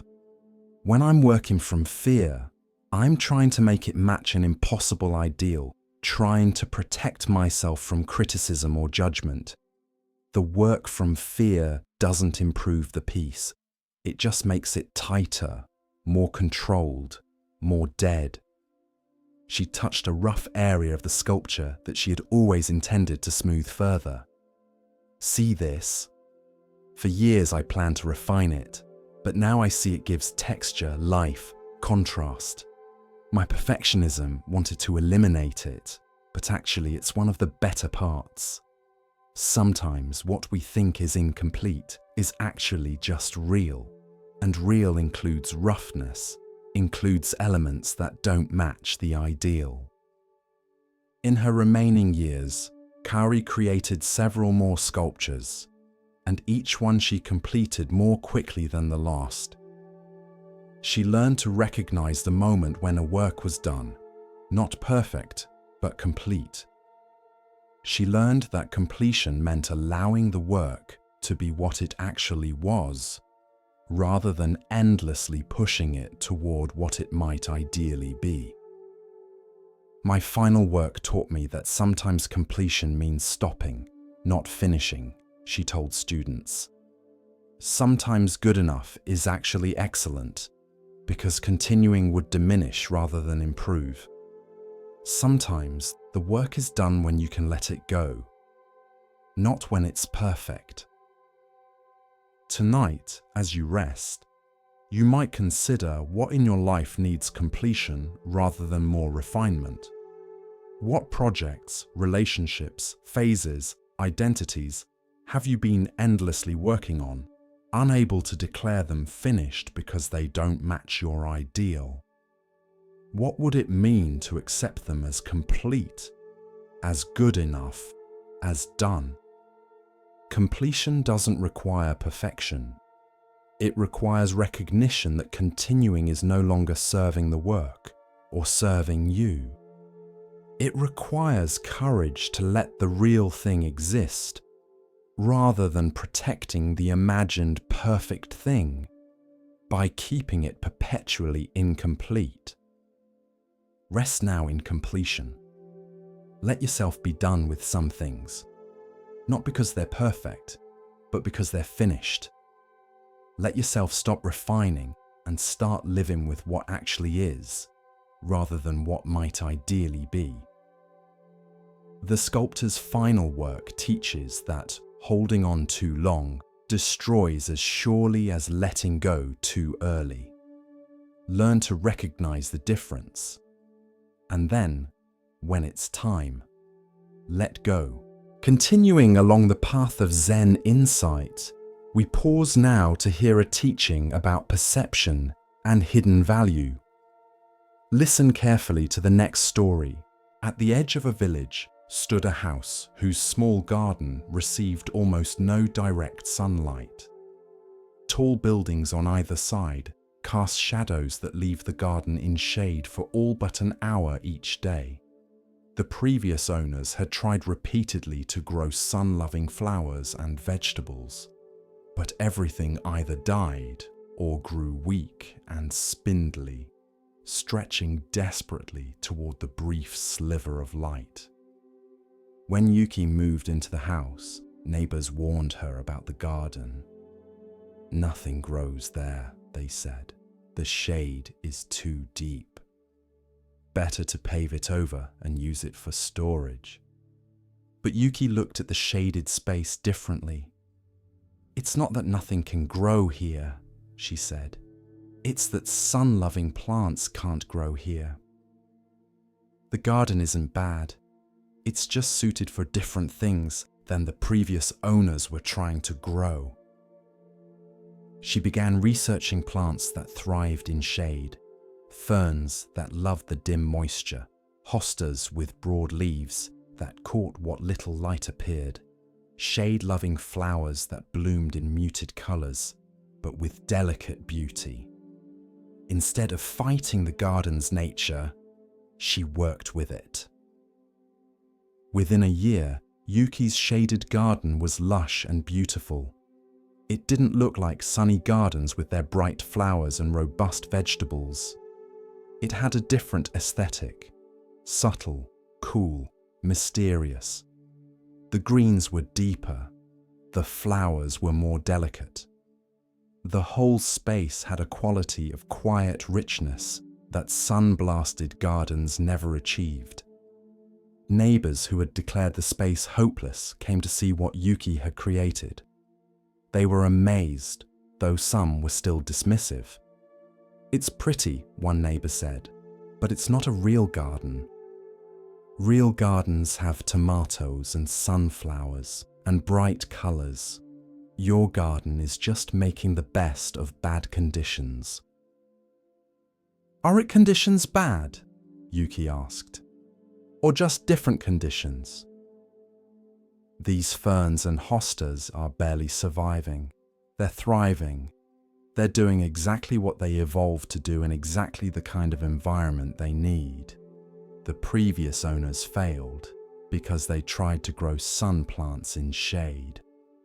I'm succeeding because I'm growing shade plants in shade. She touched a particularly lush fern. This plant would die in full sun. It needs shade. For this fern, my garden isn't difficult conditions, it's ideal conditions. The mistake is measuring all gardens by sun garden standards and calling everything else deficient. A young woman named Hannah, who lived nearby, was struck by this perspective. Hannah had always felt like she was growing in the shade in difficult circumstances that made the kind of success others achieved impossible for her. She had health issues that limited her energy. She lived in poverty, which restricted her opportunities. She lacked the family support that others took for granted. Everyone told her she needed to overcome these limitations, to find more light, to transform her difficult conditions into easier ones.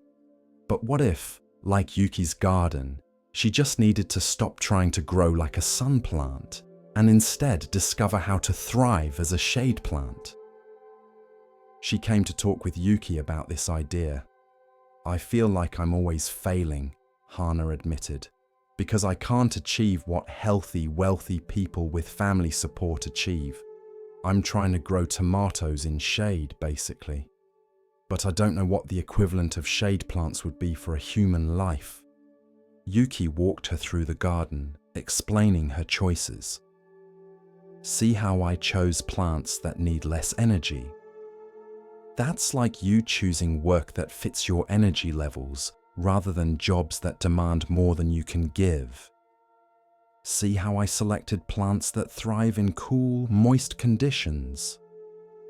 That's like you finding strengths that develop specifically because of your limitations, not despite them. She pointed to a particularly beautiful shade flower. This would never survive in full sun. Its delicate petals would burn, but here, protected from harsh light, it blooms with a beauty that sun lovers can't achieve. Your limitations might protect you from certain kinds of harm while allowing you to develop qualities that people in easier conditions never develop. Hana began to reconsider her entire life. What if she stopped measuring herself by sun garden standards? What if she found shade garden ways to thrive? She had deep empathy, probably developed through her own suffering. She had patience, learned through chronic illness. She had creativity in making do with little, born from poverty. These weren't consolation prizes for failing at normal success. These were actual strengths, shade plant qualities that were valuable in themselves. She started making different choices. She took a job that paid less, but required less energy, allowing her to work sustainably rather than constantly burning out. She developed friendships with others who lived in shade, creating community with people who understood difficult circumstances. She stopped apologizing for needing things that others didn't need, recognizing that shade plants legitimately need different care than sun plants.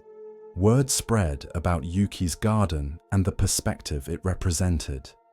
People who felt they were growing in difficult conditions began to see themselves differently. A man with learning disabilities stopped trying to compete in academic environments and found work that used his practical intelligence. A woman with anxiety stopped forcing herself into high-stress social situations and built a life that honored her need for quiet. A family with limited income stopped feeling inadequate for not achieving wealth and found richness in their strong relationships. The shade garden teaching, as people began to call it, spread beyond individuals to organizations. A school started creating shade garden programs for students who couldn't thrive in standard classroom environments. A business developed positions specifically designed for people with limitations that made traditional jobs difficult. A community center created spaces for people who needed accommodations that mainstream spaces didn't provide. Not everyone appreciated this perspective. Some critics said it encouraged people to accept limitations rather than overcoming them. You're telling people to give up, they argued, to accept that they can't thrive in normal conditions rather than working to change their circumstances. Yuki would answer these critics by walking them through her garden. Look at these plants. Should they be working to become sun plants? Should they be trying to overcome their shade-thriving nature? Or should they be celebrated for being excellent at what they actually are? She would point to a struggling plant that needed more light. Sometimes you do need to change conditions. This plant is genuinely in the wrong place. It needs to be moved to a more light-filled place. But most of these plants, they're exactly where they should be, thriving in conditions that sun plants would call impossible. The question isn't whether to overcome all limitations. The question is whether your limitations are like shade for a shade plant, the right conditions for your actual nature, or like shade for a sun plant, wrong conditions that need to change. A teacher named Nobuo applied this to his classroom. He stopped trying to make all students thrive in the same way. He recognized that some students were sun plants who needed bright, fast-paced, competitive environments. Others were shade plants that needed quiet, slow, supportive conditions. Trying to make shade plant students compete in sun plant ways was as futile as trying to grow ferns in full sun. He created different pathways through his curriculum, different ways to demonstrate learning, and different environments within his classroom.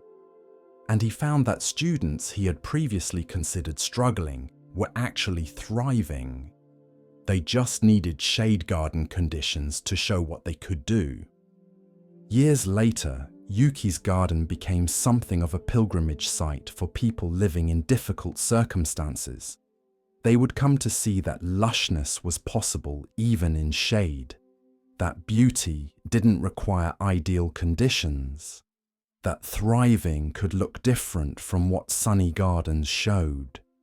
Yuki, now elderly, would sit in her garden talking with visitors. The hardest thing, she would tell them, is stopping comparing yourself to sun gardens. Stop measuring your lushness by their standards.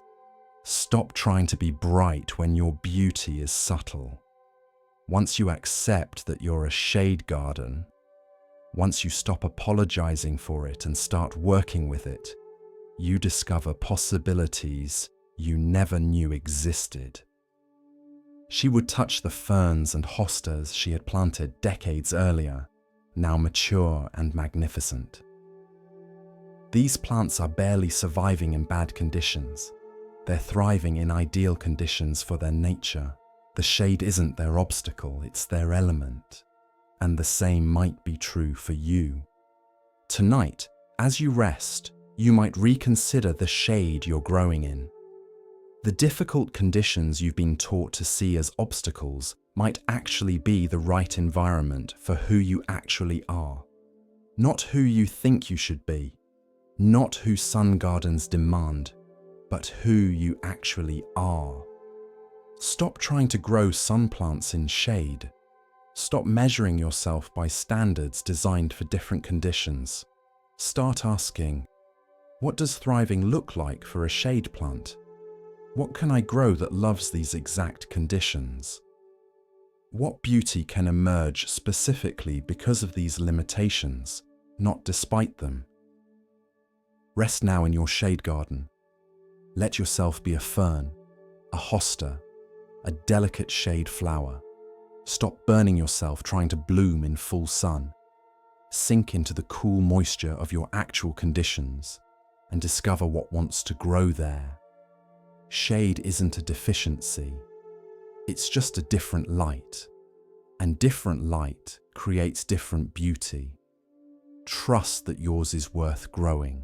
As we drift deeper into the still waters of Zen, a quiet teaching begins to rise, one that speaks of clarity and of value not always seen. Listen gently now. The next story begins. In a village known for pottery, there lived a potter named Masao who had studied for decades under the greatest masters. He created bowls, cups, and vessels of exceptional quality, each piece perfectly formed, perfectly glazed, perfectly fired. His work was sought after by tea masters and collectors, and he took enormous pride in never releasing a flawed piece. Any pot that emerged from the kiln with even the slightest imperfection, Masao would destroy immediately.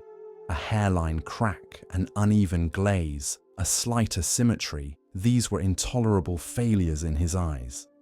His studio floor was littered with shards of pieces that hadn't met his exacting standards. One day, Masao created a tea bowl for the most important commission of his life. The provincial governor had requested a ceremonial bowl for an upcoming tea gathering with the emperor. Masao worked on this bowl for weeks, preparing the clay with unusual care, forming it with absolute precision, applying the glaze with perfect evenness. When he opened the kiln after firing, his heart sank.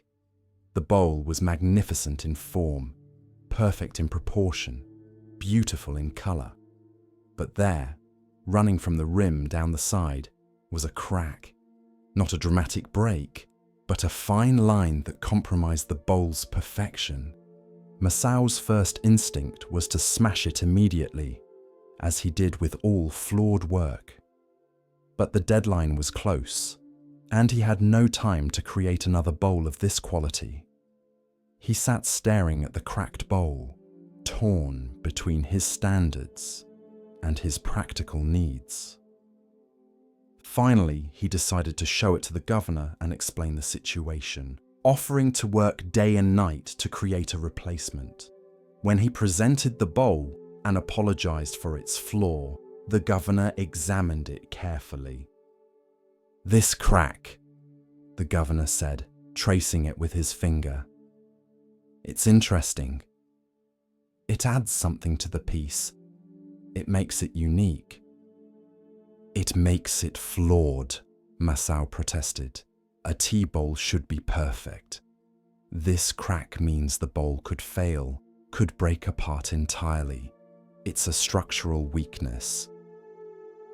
"Or it's a story," the governor replied.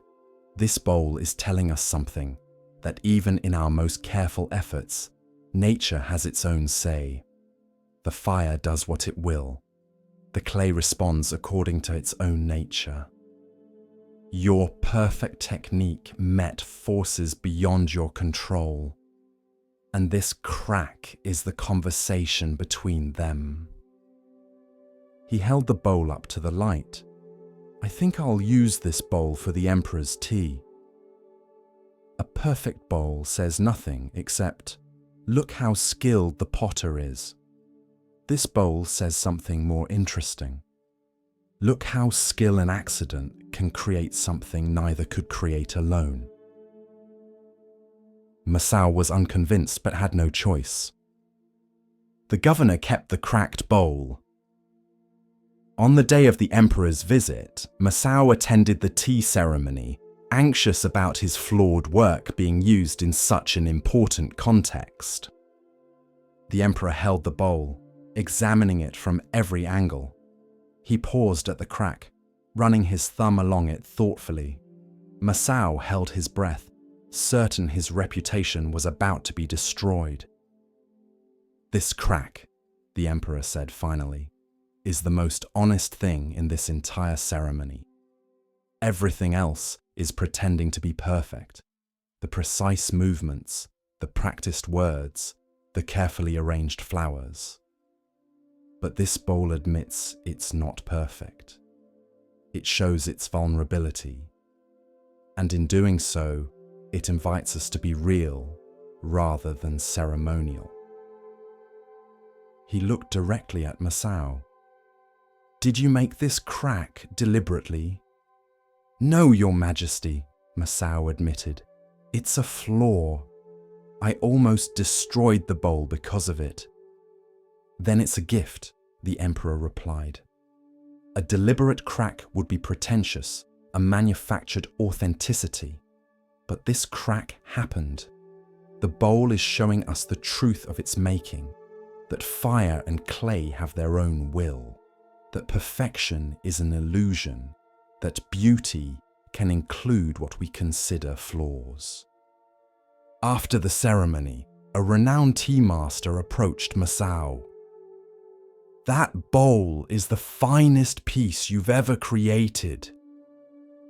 "But it's cracked," Masao said, still unable to accept this interpretation. "Exactly," the tea master replied. "Your perfect bowls are impressive but distant.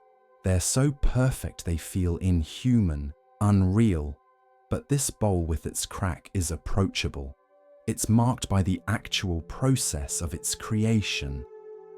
It doesn't pretend to be more than what it is, clay and glaze and fire meeting imperfectly." He held the bowl carefully. "In the tea ceremony, we value wabi-sabi, the beauty of imperfection, impermanence, and incompleteness. Your perfect bowls violate wabi-sabi. They're trying too hard to be permanent, complete, perfect. This cracked bowl embodies wabi-sabi perfectly. It shows age before it's even been used. It admits its fragility. It's honest." Over the following weeks, Masao struggled with this new perspective. His entire career had been built on the pursuit of perfection, on the elimination of flaws. Now he was being told that his flawed bowl was his finest work precisely because of its flaw. He began to experiment. He still created bowls with his full skill and attention, but he stopped destroying pieces that emerged with cracks, asymmetries, or irregularities. He studied these flawed pieces, trying to understand what made some flaws interesting and others merely defects.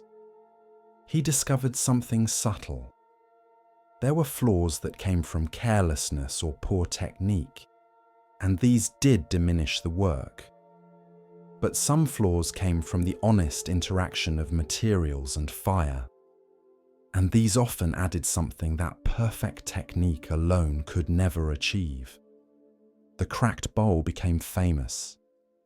Tea masters throughout the region requested pieces from Masao that had this quality of honest imperfection.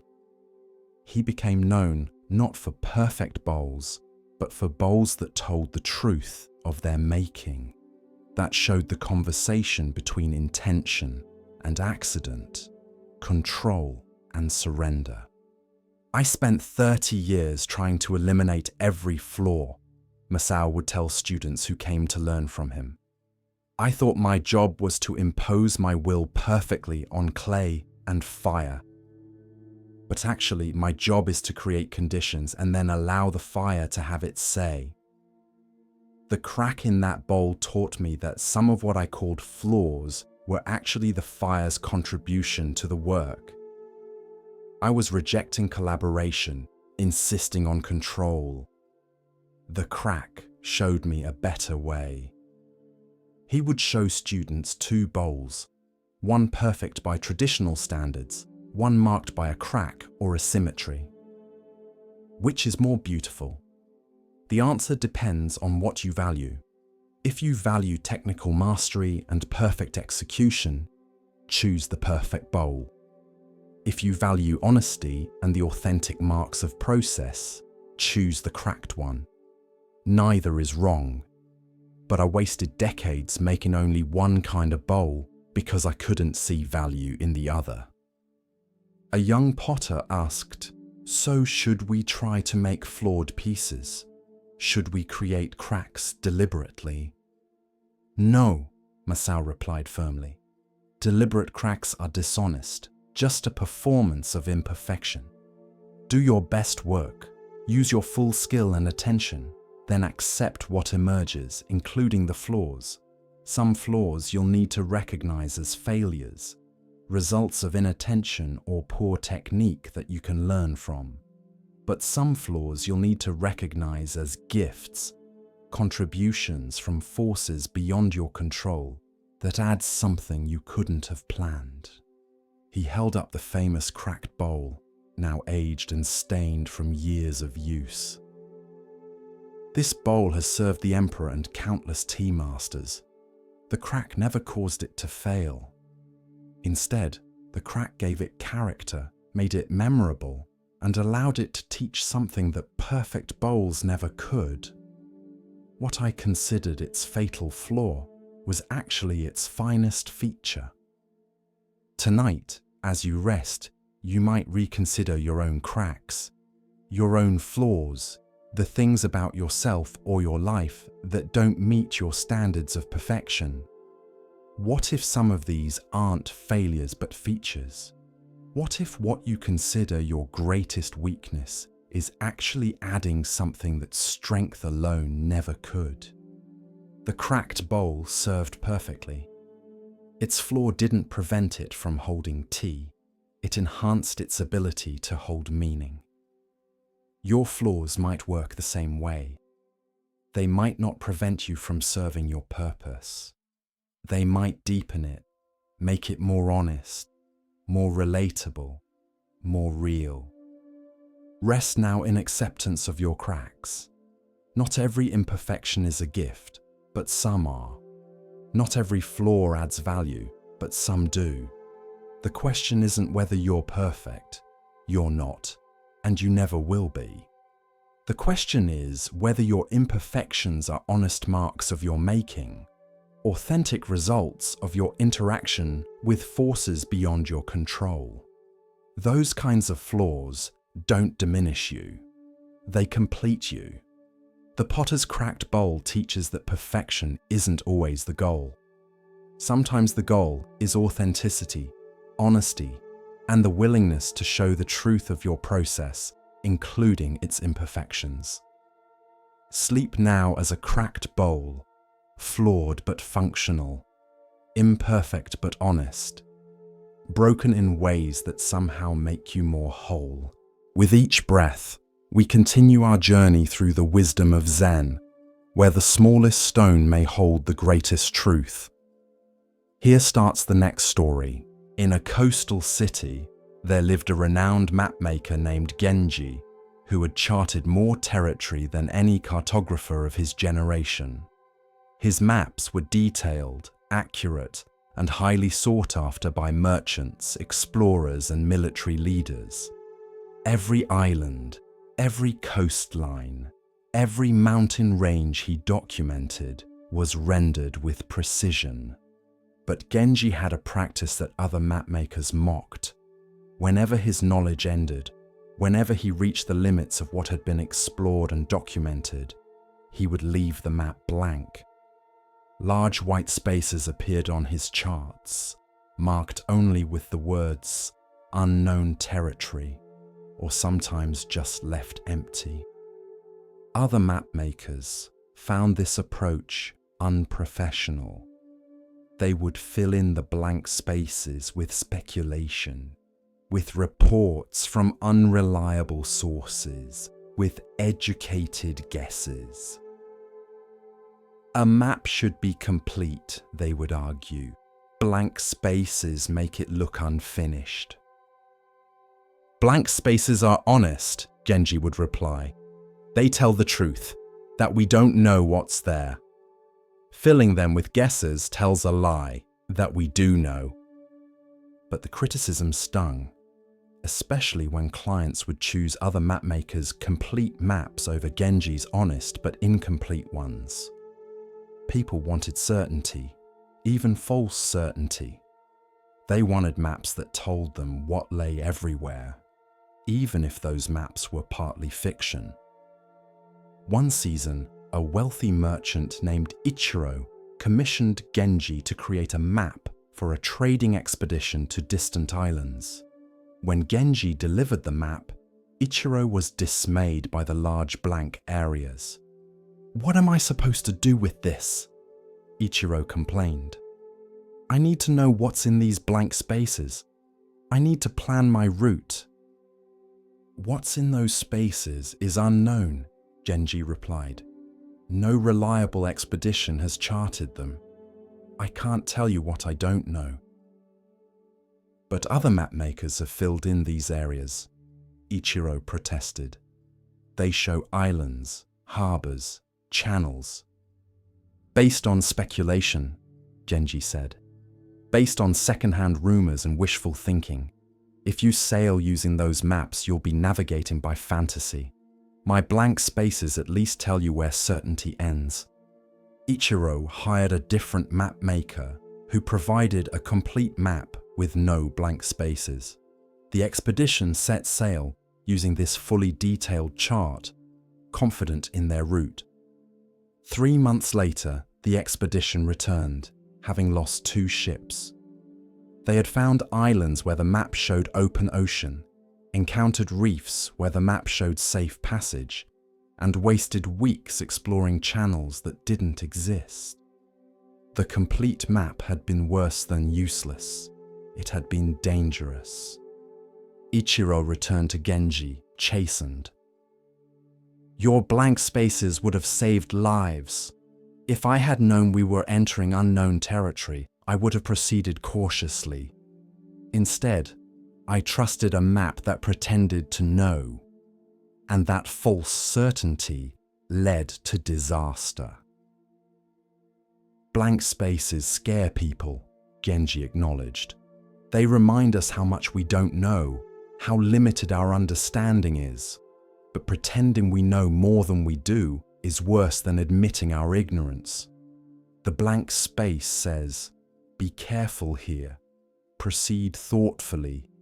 Don't assume.' The falsely filled space says, 'It's safe to trust this,' which is a dangerous lie." Word spread about Ichiro's disaster and Genji's honest maps. More clients began to value the blank spaces, recognizing them as marks of integrity rather than incompleteness. They learned to read Genji's maps differently.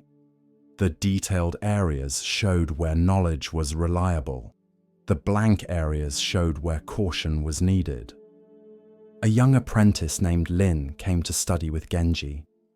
She had been trained by other map makers who filled in all spaces, and she struggled with Genji's insistence on leaving blanks. "But we can make educated guesses," Lin argued. "We know the general geography of the region.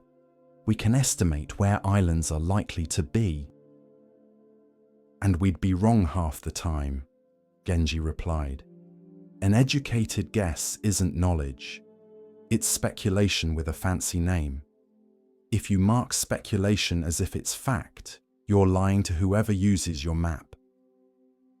He spread out several maps on his table, his own with its blank spaces, and competitors' maps of the same regions with every space filled.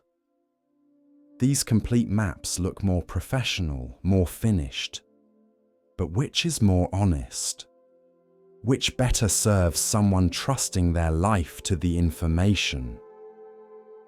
Lin began to understand, but still she resisted. People don't want to be told we don't know. They want answers, even imperfect ones. Then they want comforting lies rather than uncomfortable truths, Genji said. And it's not our job to provide comforting lies. Our job is to chart what's known and clearly mark what's not.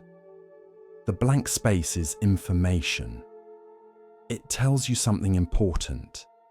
Here be dragons, or at least here be unknowns.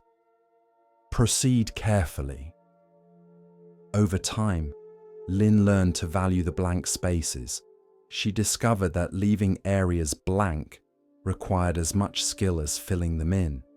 You had to know exactly where certainty ended, had to resist the temptation to extend your knowledge beyond its actual limits, and had to be comfortable with admitting you didn't have all the answers. One day, an explorer returned from a region Genji had left blank on his maps. The explorer had detailed charts of what was actually there.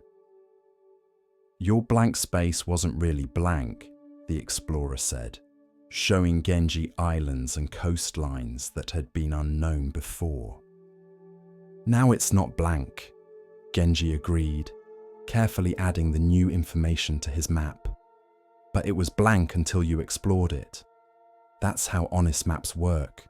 They grow as knowledge grows, but they never pretend to knowledge we don't have. He looked at the transformed map. See how the blank space has been replaced with detail. That's how it should happen. First honest acknowledgement of ignorance, then actual exploration, then knowledge replacing the unknown. But some map makers skip the first step and go straight to filling in spaces with imagination, which prevents anyone from recognizing what actually needs to be explored.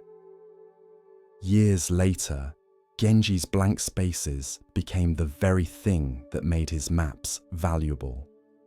Explorers would deliberately seek out the blank spaces on Genji's maps, knowing these marked genuinely unexplored territory rather than cartographic guesswork. Military leaders trusted Genji's maps precisely because they showed where trust should end. A historian interviewing Genji late in his life asked, "Don't the blank spaces bother you? Don't you wish you could fill in all the unknown areas before you die?" "No," Genji replied without hesitation. "The blank spaces are the most honest things on my maps. They say, 'I don't know,' which is often the truest thing a person can say. I could fill them with speculation and fantasy, making maps that look complete. But I'd rather make true maps." He gestured to his life's work, hundreds of maps, all marked with careful detail where knowledge existed and honest blankness where it didn't. These blank spaces are my legacy. They're me admitting the limits of my knowledge, refusing to pretend omniscience, valuing truth over completeness. Every mapmaker who fills in the unknown with guesses is choosing ego over integrity. I choose integrity.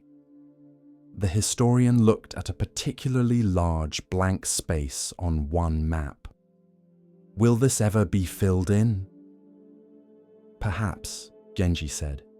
"Perhaps someone will explore that region and bring back reliable information, or perhaps it will remain blank forever. Either way, my map is honest right now, which is all any map can be." The map maker who fills in that space with speculation is making a map that's dishonest right now, in the hope that by accident he might be correct later. That's not map making. That's gambling. Tonight, as you rest, you might consider the blank spaces in your own understanding. Where are you filling in unknowns with speculation, pretending certainty you don't have, telling yourself and others you know things you actually don't?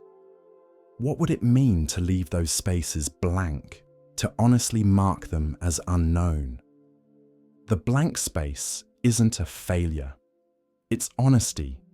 It's saying, "I don't know," instead of offering false certainty. It's admitting the limits of your understanding rather than pretending those limits don't exist. This feels vulnerable because we're taught that certainty is strength and uncertainty is weakness. But actually, false certainty is weakness disguised as strength, while honest uncertainty is strength willing to show itself. Rest now in your blank spaces.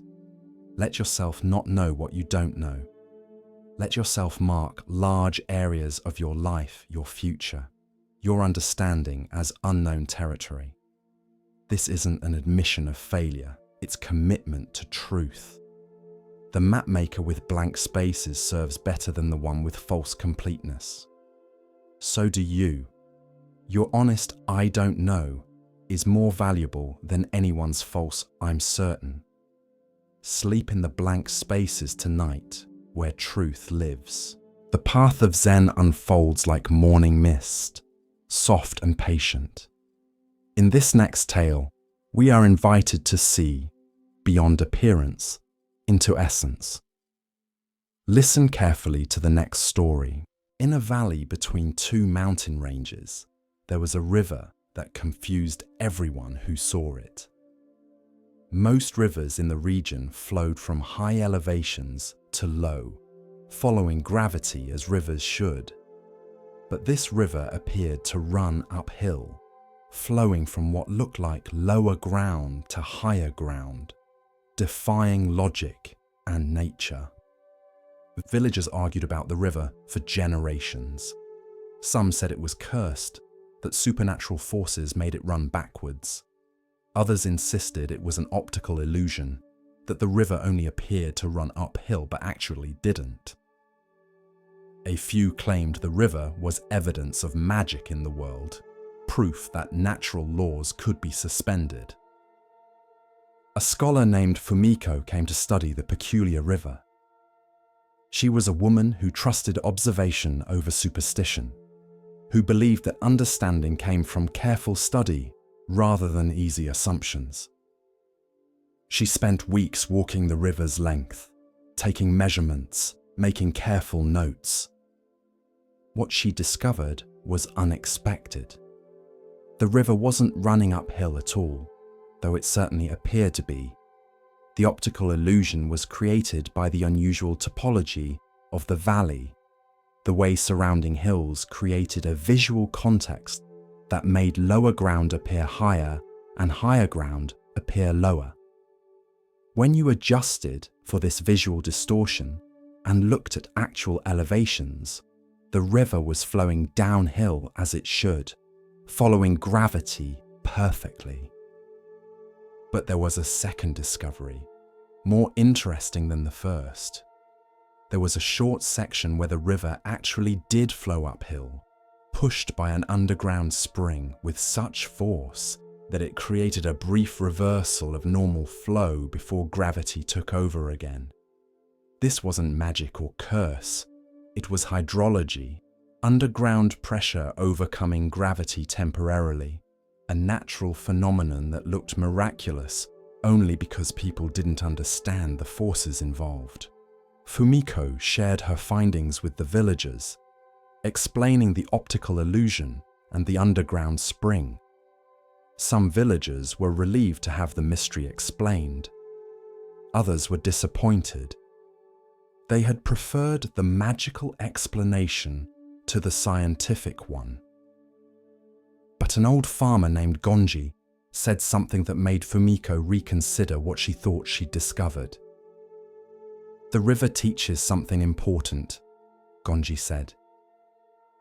"It teaches that things can look completely wrong while being completely right, that what appears to violate natural laws might just be responding to forces we don't understand yet." He pointed to his fields. "I plant crops that other farmers say won't grow in this soil. They say I'm working against nature, that I should plant what everyone plants. But I've learned that this soil has properties they don't understand, that what looks like wrong farming is actually right farming for these specific conditions. Fumiko thought about this. She had explained the river's apparent backwards flow, but Gonji was suggesting something deeper, that the river taught people to question their assumptions about what's natural, what's possible, what's right. The river looked wrong, but was responding perfectly to actual conditions, both the optical conditions that made flow appear backwards and the geological conditions that briefly pushed water uphill. "You're saying the river teaches us to look deeper before judging?" Fumiko asked. "More than that," Gonji replied. "It teaches us that backwards and forwards depend on what forces you're aware of. To someone who only knows gravity, water flowing uphill is impossible, wrong, against nature. But to someone who understands underground pressure, water flowing uphill is perfectly natural, a correct response to present forces." He gestured to the river. "How many things in life look wrong because we're only seeing some of the forces involved? How many people are judged for going against the flow when they're actually responding to forces others can't see?" Over the following months, Fumiko expanded her study. She began collecting stories of things that appeared to violate natural expectations, but actually didn't. They just responded to forces that weren't immediately obvious. A tree growing bent at a strange angle because of prevailing winds that had since died down. A flower blooming in winter because of an underground hot spring. A bird flying inland before storms because it sensed pressure changes humans couldn't detect. Each example taught the same lesson. What appears wrong might be responding perfectly to reality, while what appears right might be ignorant of important forces. A young mother came to Fumiko with a problem. "My son won't follow the path I've set for him. He's going backwards from where he should go, against everything natural and right. How do I make him flow the right direction?" "Tell me about your son," Fumiko said. The mother described a boy who refused to take over the family business, who wanted instead to become a traveling musician. "It's backwards," she insisted. "Children should continue family work. That's the natural flow. He's going against nature." "Or he's responding to forces you're not seeing," Fumiko suggested gently. "Is he talented musically?" "Very, but that's not the point. Talent doesn't change duty." "Doesn't it?" Fumiko asked. "The river appears to flow backwards because of forces beneath the surface. Perhaps your son is flowing in a direction that looks backwards to you, but is actually responding to forces inside him, talents, passions, purposes that you can't see or don't value. Just because his flow doesn't match your expectations doesn't mean it's wrong." She told the mother about the river, about how it appeared to defy nature, but actually followed it perfectly when all forces were considered. "Your son might be like that river. What looks like backwards rebellion might be forward movement towards something he's meant to do. The question isn't whether he's flowing the way you expected, but whether he's flowing true to himself." This conversation troubled the mother, but she began to observe her son differently. She noticed how music seemed to flow from him naturally, how he came alive when playing, how his path, though different from hers, had its own rightness to it. Eventually, though it was difficult, she accepted that his backwards path might be his right path. Word spread about Fumiko's teachings about the backwards river. people began using it as a way to reconsider their own judgments. When someone's path looked wrong, they would ask, "Am I seeing all the forces involved? Or am I judging based on incomplete understanding?"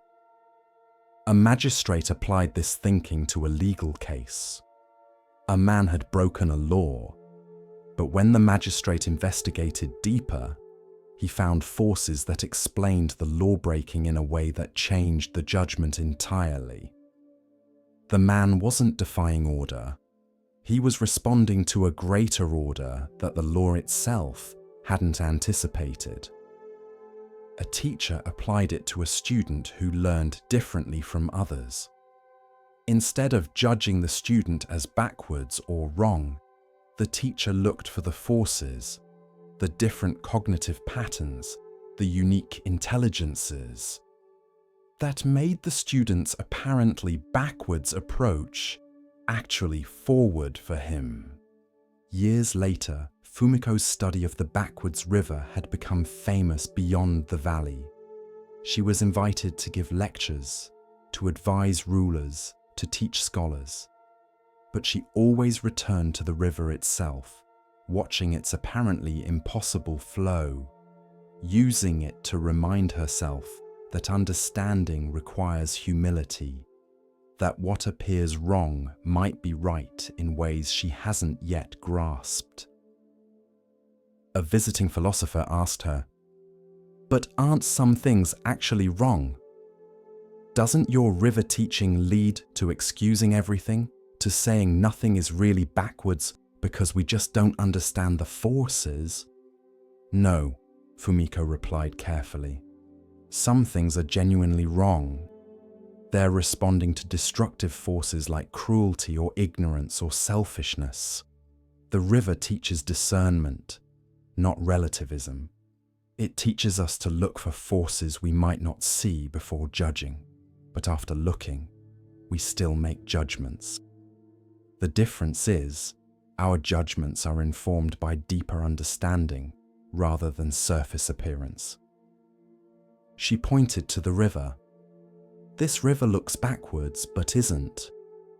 But if a farmer tried to make his irrigation flow uphill without underground spring pressure, that would be genuinely backwards, genuinely wrong. The teaching isn't that everything is right. The teaching is that apparent wrongness requires investigation before judgment. Some backwards flows are responding to forces we need to understand. Others are just backwards." Tonight, as you rest, you might reconsider things in your life that appear backwards or wrong. Your own path that doesn't match expectations. Other people's choices that confuse you. Circumstances that seem to violate how things should be. Before judging these as wrong, ask, what forces might I not be seeing? What underground pressures might be pushing flow in directions that look impossible, but are actually perfectly natural? The backwards river teaches humility in judgment, curiosity before conclusion, openness to forces you don't yet understand. Not everything that looks wrong is right, but some things that look wrong are responding to reality more accurately than things that look right. The only way to know is to look deeper, to consider forces beyond the obvious, to remain humble about the limits of your understanding. Rest now in acceptance of apparent backwards flows in yourself and others. Let the river run its course, responding to all the forces acting on it, both visible and hidden. Trust that what looks impossible might be possible, that what seems backwards might be forward, that nature is wiser than our quick judgments about what's natural. The river knows where it's going, even when it appears to go the wrong way. In a village rebuilding after a great earthquake, there was a master mason named Takeo who was known throughout the region for building walls that followed precise specifications. Every stone placed according to traditional methods. every measurement exact, every joint perfect. His walls were architectural achievements, admired by other masons and praised in the capital. When the earthquake struck and buildings collapsed throughout the region, everyone expected Takeo's walls to stand as a testament to proper craftsmanship. Instead, most of his carefully built walls fell. The perfect joints fractured. The precisely placed stones tumbled. All that meticulous work reduced to rubble. But there was one wall that remained standing, and it puzzled everyone. It was a wall that Takeo's apprentice, a young man named Jiro, had built in the early days of his training. The wall wasn't straight. It curved and bent in unusual ways. The stones weren't uniform or perfectly fitted. By every standard of proper masonry, the wall was wrong. Takeo had been embarrassed by it, had planned to tear it down and rebuild it properly, but had never gotten around to it. Now that the crooked, imperfect wall stood while all of Takeo's masterpieces lay in ruins. After the earthquake, people would visit that wall, marveling at how something so improperly built had survived when everything correct had fallen. Takeo was humbled and confused. He went to examine the crooked wall carefully, trying to understand what accidental wisdom it contained. What he discovered challenged everything he thought he knew about his craft. The wall's curves and bends, which he had seen as flaws, had actually allowed it to flex during the earthquake, rather than rigidly resisting the force. The imperfect joints had given the structure some ability to shift without completely fracturing. The irregular stones had created a kind of organic stability that precise, uniform stones couldn't achieve. "I built this wall wrong," Jiro said when he and Takeo examined it together. "I was new. I didn't know the proper methods yet. I just placed stones in ways that felt stable." "You built it intuitively," Takeo replied slowly, "while I built with rigid adherence to rules. Your intuition understood something about forces and flexibility that the traditional methods don't account for. The rules made sense for normal conditions, but they weren't designed for extreme stress. Your ignorance of the rules allowed you to respond to the actual needs of the situation." An engineer from the capital came to study the surviving wall. He measured its curves, examined its composition, and tried to understand its principles. "This wall shouldn't have stood," he said finally. "By every calculation, every principle of proper construction, it should have fallen. But clearly, our principles are incomplete. This wall knows something we don't." Takeo spent months studying not just Jiro's wall, but other structures that had survived. He found a pattern. The buildings that stood weren't always the ones built most correctly. Often, they were the ones with irregular features, with imperfections that accidentally created flexibility. The traditional methods, designed over centuries for stable conditions, weren't necessarily best for extreme conditions. He began incorporating these insights into his new work. He still used traditional methods as a foundation, but he added intentional irregularities, curves instead of straight lines, flexible joints instead of rigid joints of rigid ones, and organic shapes instead of perfect geometry. Other masons criticized him. "You're violating the principles," they said. "You're building incorrectly." "I'm building for survival rather than for appearance," Takeo replied. The old principles were based on aesthetic ideals and normal conditions. "I'm building for abnormal conditions based on what actually survived when everything else fell." His new walls looked less impressive than his old ones. They weren't as straight, as precise, as aesthetically pleasing. But when another earthquake struck years later, these walls stood. The traditional walls, built by masons who still adhered to the old, correct methods, fell again.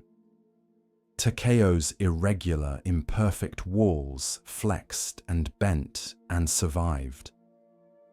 What's more important? Takeo asked his critics.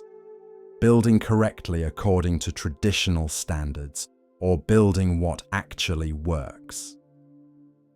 My old walls were perfect and dead.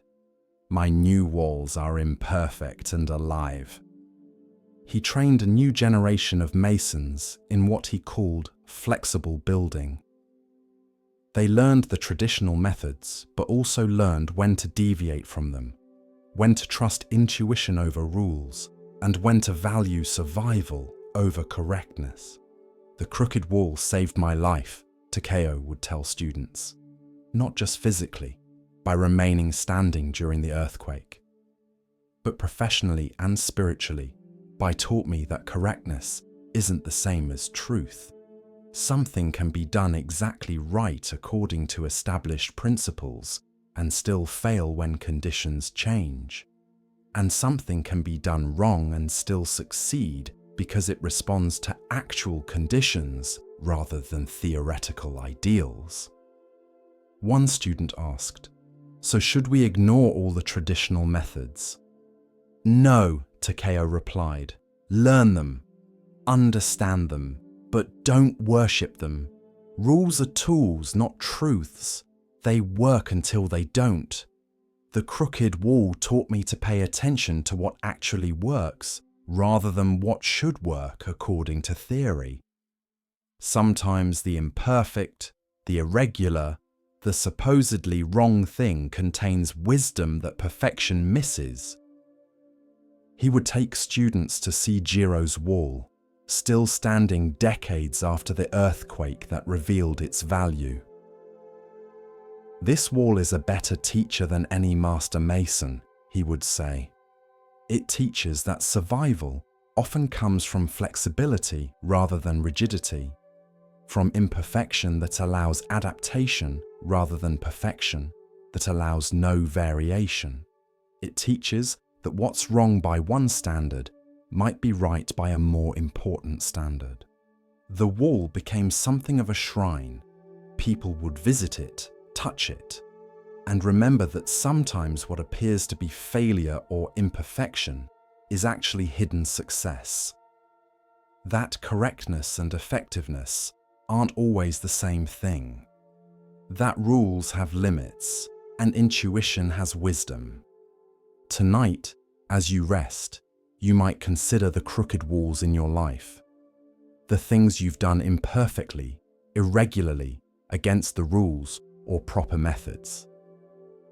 Perhaps these apparent flaws are actually what allowed you to survive when others who did everything correctly fell apart. Perhaps your imperfections are flexibilities that rigid perfection lacks. You don't have to do everything correctly. You don't have to follow every rule or meet every standard. Sometimes the crooked wall stands when the straight wall falls. Sometimes your irregular, imperfect, supposedly wrong way of doing things is actually what works best for the conditions you're actually in, rather than the ideal conditions that rules assume. Rest now in acceptance of your crooked walls. They may not look perfect. They may not meet conventional standards, but they've kept you standing when straight walls would have crumbled. Your imperfections aren't failures. They're flexible, and flexibility is what allows survival when everything rigid breaks. The crooked wall knows this. Now you know it too. In the hush of understanding, Zen offers us another glimpse of what it means to recognize worth not by weight or shine, but by presence. Here starts the next story. In an ancient temple, There lived a cat named Tama who seemed to do nothing but sleep in the sun. While monks meditated, Tama napped.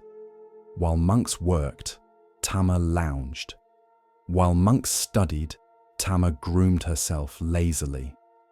To visitors, the cat appeared to be a freeloader, enjoying the temple's hospitality while contributing nothing. A new abbot arrived at the temple, a young man named Ryokan, who believed in efficiency and purpose. He was troubled by the cat's apparent uselessness. "That cat does nothing," he complained to the senior monks. "She just sleeps and eats. Why do we keep her?" The senior monks smiled but said nothing. They had learned long ago that Tama's purpose wasn't obvious to everyone immediately. Ryokan decided the cat had to earn her keep.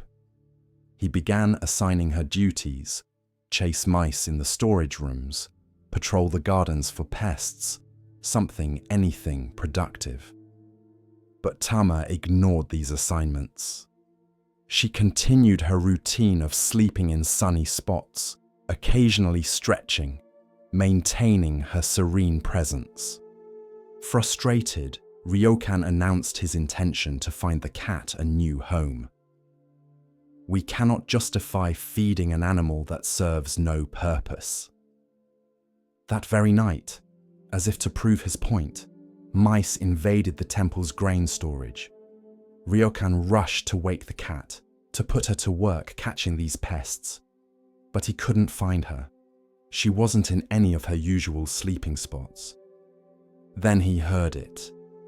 A soft, steady purring coming from the storage room.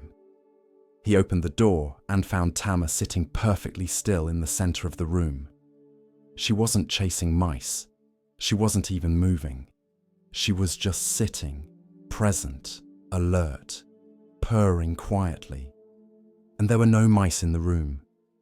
Ryokan could hear them in the walls, could hear them trying to enter, but none crossed the threshold where Tama sat. Her mere presence, her calm watchfulness, was keeping them at bay. She didn't need to chase them. She didn't need to kill them. She just needed to be there. Ryokan watched for over an hour. Tama never moved, never broke her meditation. She was like a guardian statue, her presence creating a boundary that mice instinctively wouldn't cross. Finally, as dawn approached, she stood, stretched, and calmly walked out of the storage room, heading for her favorite sunny spot. The senior monks found Ryokan standing in wonder. "She does have a purpose," he said quietly. "Yes," one of the senior monks replied, "but not the purpose you imagined. You wanted her to chase and hunt. You wanted visible action, measurable productivity. But Tama's gift is presence. She protects through being, not through doing. The mice sense a predator and stay away. She doesn't have to work hard. She just has to be what she is." Another monk added, "We tried to train cats before Tama. Cats that were energetic hunters, always chasing, always catching. But they disturbed the temple's peace. They left dead mice everywhere. They were exhausting to live with. Tama protects quietly, peacefully, just by being present. Her seeming laziness is actually perfect efficiency." Ryokan bowed to the cat, who had settled into a patch of morning sun and was already falling asleep. "Forgive me, Tama. I judged your worth by my standards instead of understanding your actual purpose." From that day forward, Ryokan looked at everything in the temple differently. The old plum tree that no longer bore fruit he had planned to cut down. But the monks showed him how its branches were perfect for birds to nest in, how its shade cooled the meditation hall on summer days, how its twisted trunk was beautiful in a way that useful, productive trees never were. Its purpose wasn't production, Its purpose was beauty and shelter. The ancient bell that was cracked and no longer rang clearly, he wanted to replace. But the monks explained that its imperfect tone was beloved, that its crack created a unique sound found nowhere else, and that generations of monks had learned to meditate to this particular tone. Its flaw was actually its distinction. The novice monk who seemed slow at learning, whom Ryokan had considered asking to leave, turned out to be extraordinarily patient with visitors, able to sit with grieving people for hours without becoming uncomfortable. His slowness at intellectual tasks was balanced by his gift for compassionate presence. "I've been judging everything by a narrow standard," Ryokan confessed to the senior monks. "Productivity, efficiency, obvious usefulness, but the temple isn't a business, it's an ecosystem. Everything has its place, its purpose, even if that purpose isn't immediately obvious or doesn't fit conventional measures of value." He spent hours watching Tama, learning from her.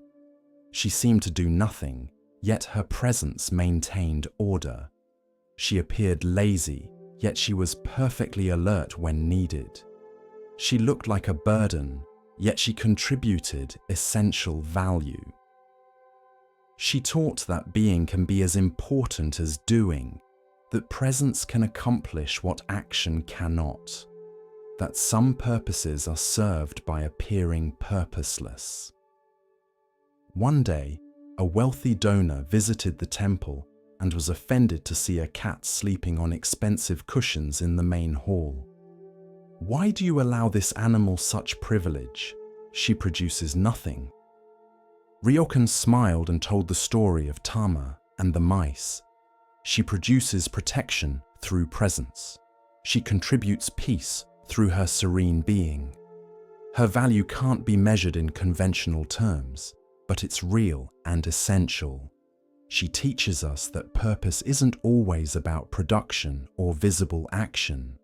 Sometimes purpose is about simply being what you are, fully and completely in the right place." The donor looked skeptical, so Ryokan continued, "You're a wealthy merchant. You measure value in terms of production, profit, and tangible results, but not everything valuable can be measured that way. How do you measure the worth of beauty, of peace, of a presence that prevents problems rather than solving them? Tama's purpose is subtle but essential. Without her, we would have chaos. With her, we have order. That she achieves this through napping rather than through frantic activity doesn't diminish her contribution." Years passed, and eventually Tama grew old and died. The monks gave her a funeral with full honors, acknowledging her years of service. They tried to find another cat to serve her function, but none could quite match her particular gift. Some cats were too aggressive, chasing everything and disturbing the peace. Others were too passive, failing to maintain the protective presence that Tama had embodied. Finally, they found a cat with Tama's quality, a calm, serene presence that protected through being rather than doing. This cat they named Tama II, and she took up residence in the sunny spots her predecessor had loved, continuing the tradition of purposeful purposelessness. Ryokan, now an old man himself, would often sit with the new Tama and remember the lessons the original had taught him. "Every being has its place in the whole," he would tell young monks, "but that place might not look like what we expect." Purpose isn't always about obvious productivity. Sometimes it's about being present, being yourself, contributing in ways that aren't measurable but are nonetheless essential. He would point to the sleeping cat. Tama teaches us not to judge too quickly, not to assess worth by narrow standards, not to dismiss what we don't immediately understand. She teaches us that the temple, like all of life, is an ecosystem where even the apparently useless serves a purpose, where presence matters as much as action, where being is as valuable as doing. Tonight, as you rest, you might consider your own purpose. Perhaps you've been judging yourself by standards that don't fit what you actually are. Perhaps you've been trying to be productive in ways that go against your nature. Perhaps you've been dismissing your own value because it doesn't fit conventional measures. What if your purpose, like Tama's, is partly about presence, about being what you are, where you are, contributing value that isn't always visible or measurable? What if your times of rest, of apparent inactivity, of just being present, are actually serving important purposes that busy productivity never could? You don't have to chase and hunt and constantly produce to have worth. Sometimes protection comes through peaceful presence. Sometimes order is maintained through calm being. Sometimes the most valuable thing you can do is rest completely, be present fully, and trust that your very existence contributes to the whole in ways you may never fully understand. Sleep now like Tama, knowing that even in sleeping, you serve a purpose. As the lantern of awareness glows a little brighter, we come to a tale about seeing with more than the eyes. Let the stillness guide you now, and listen carefully to the next story.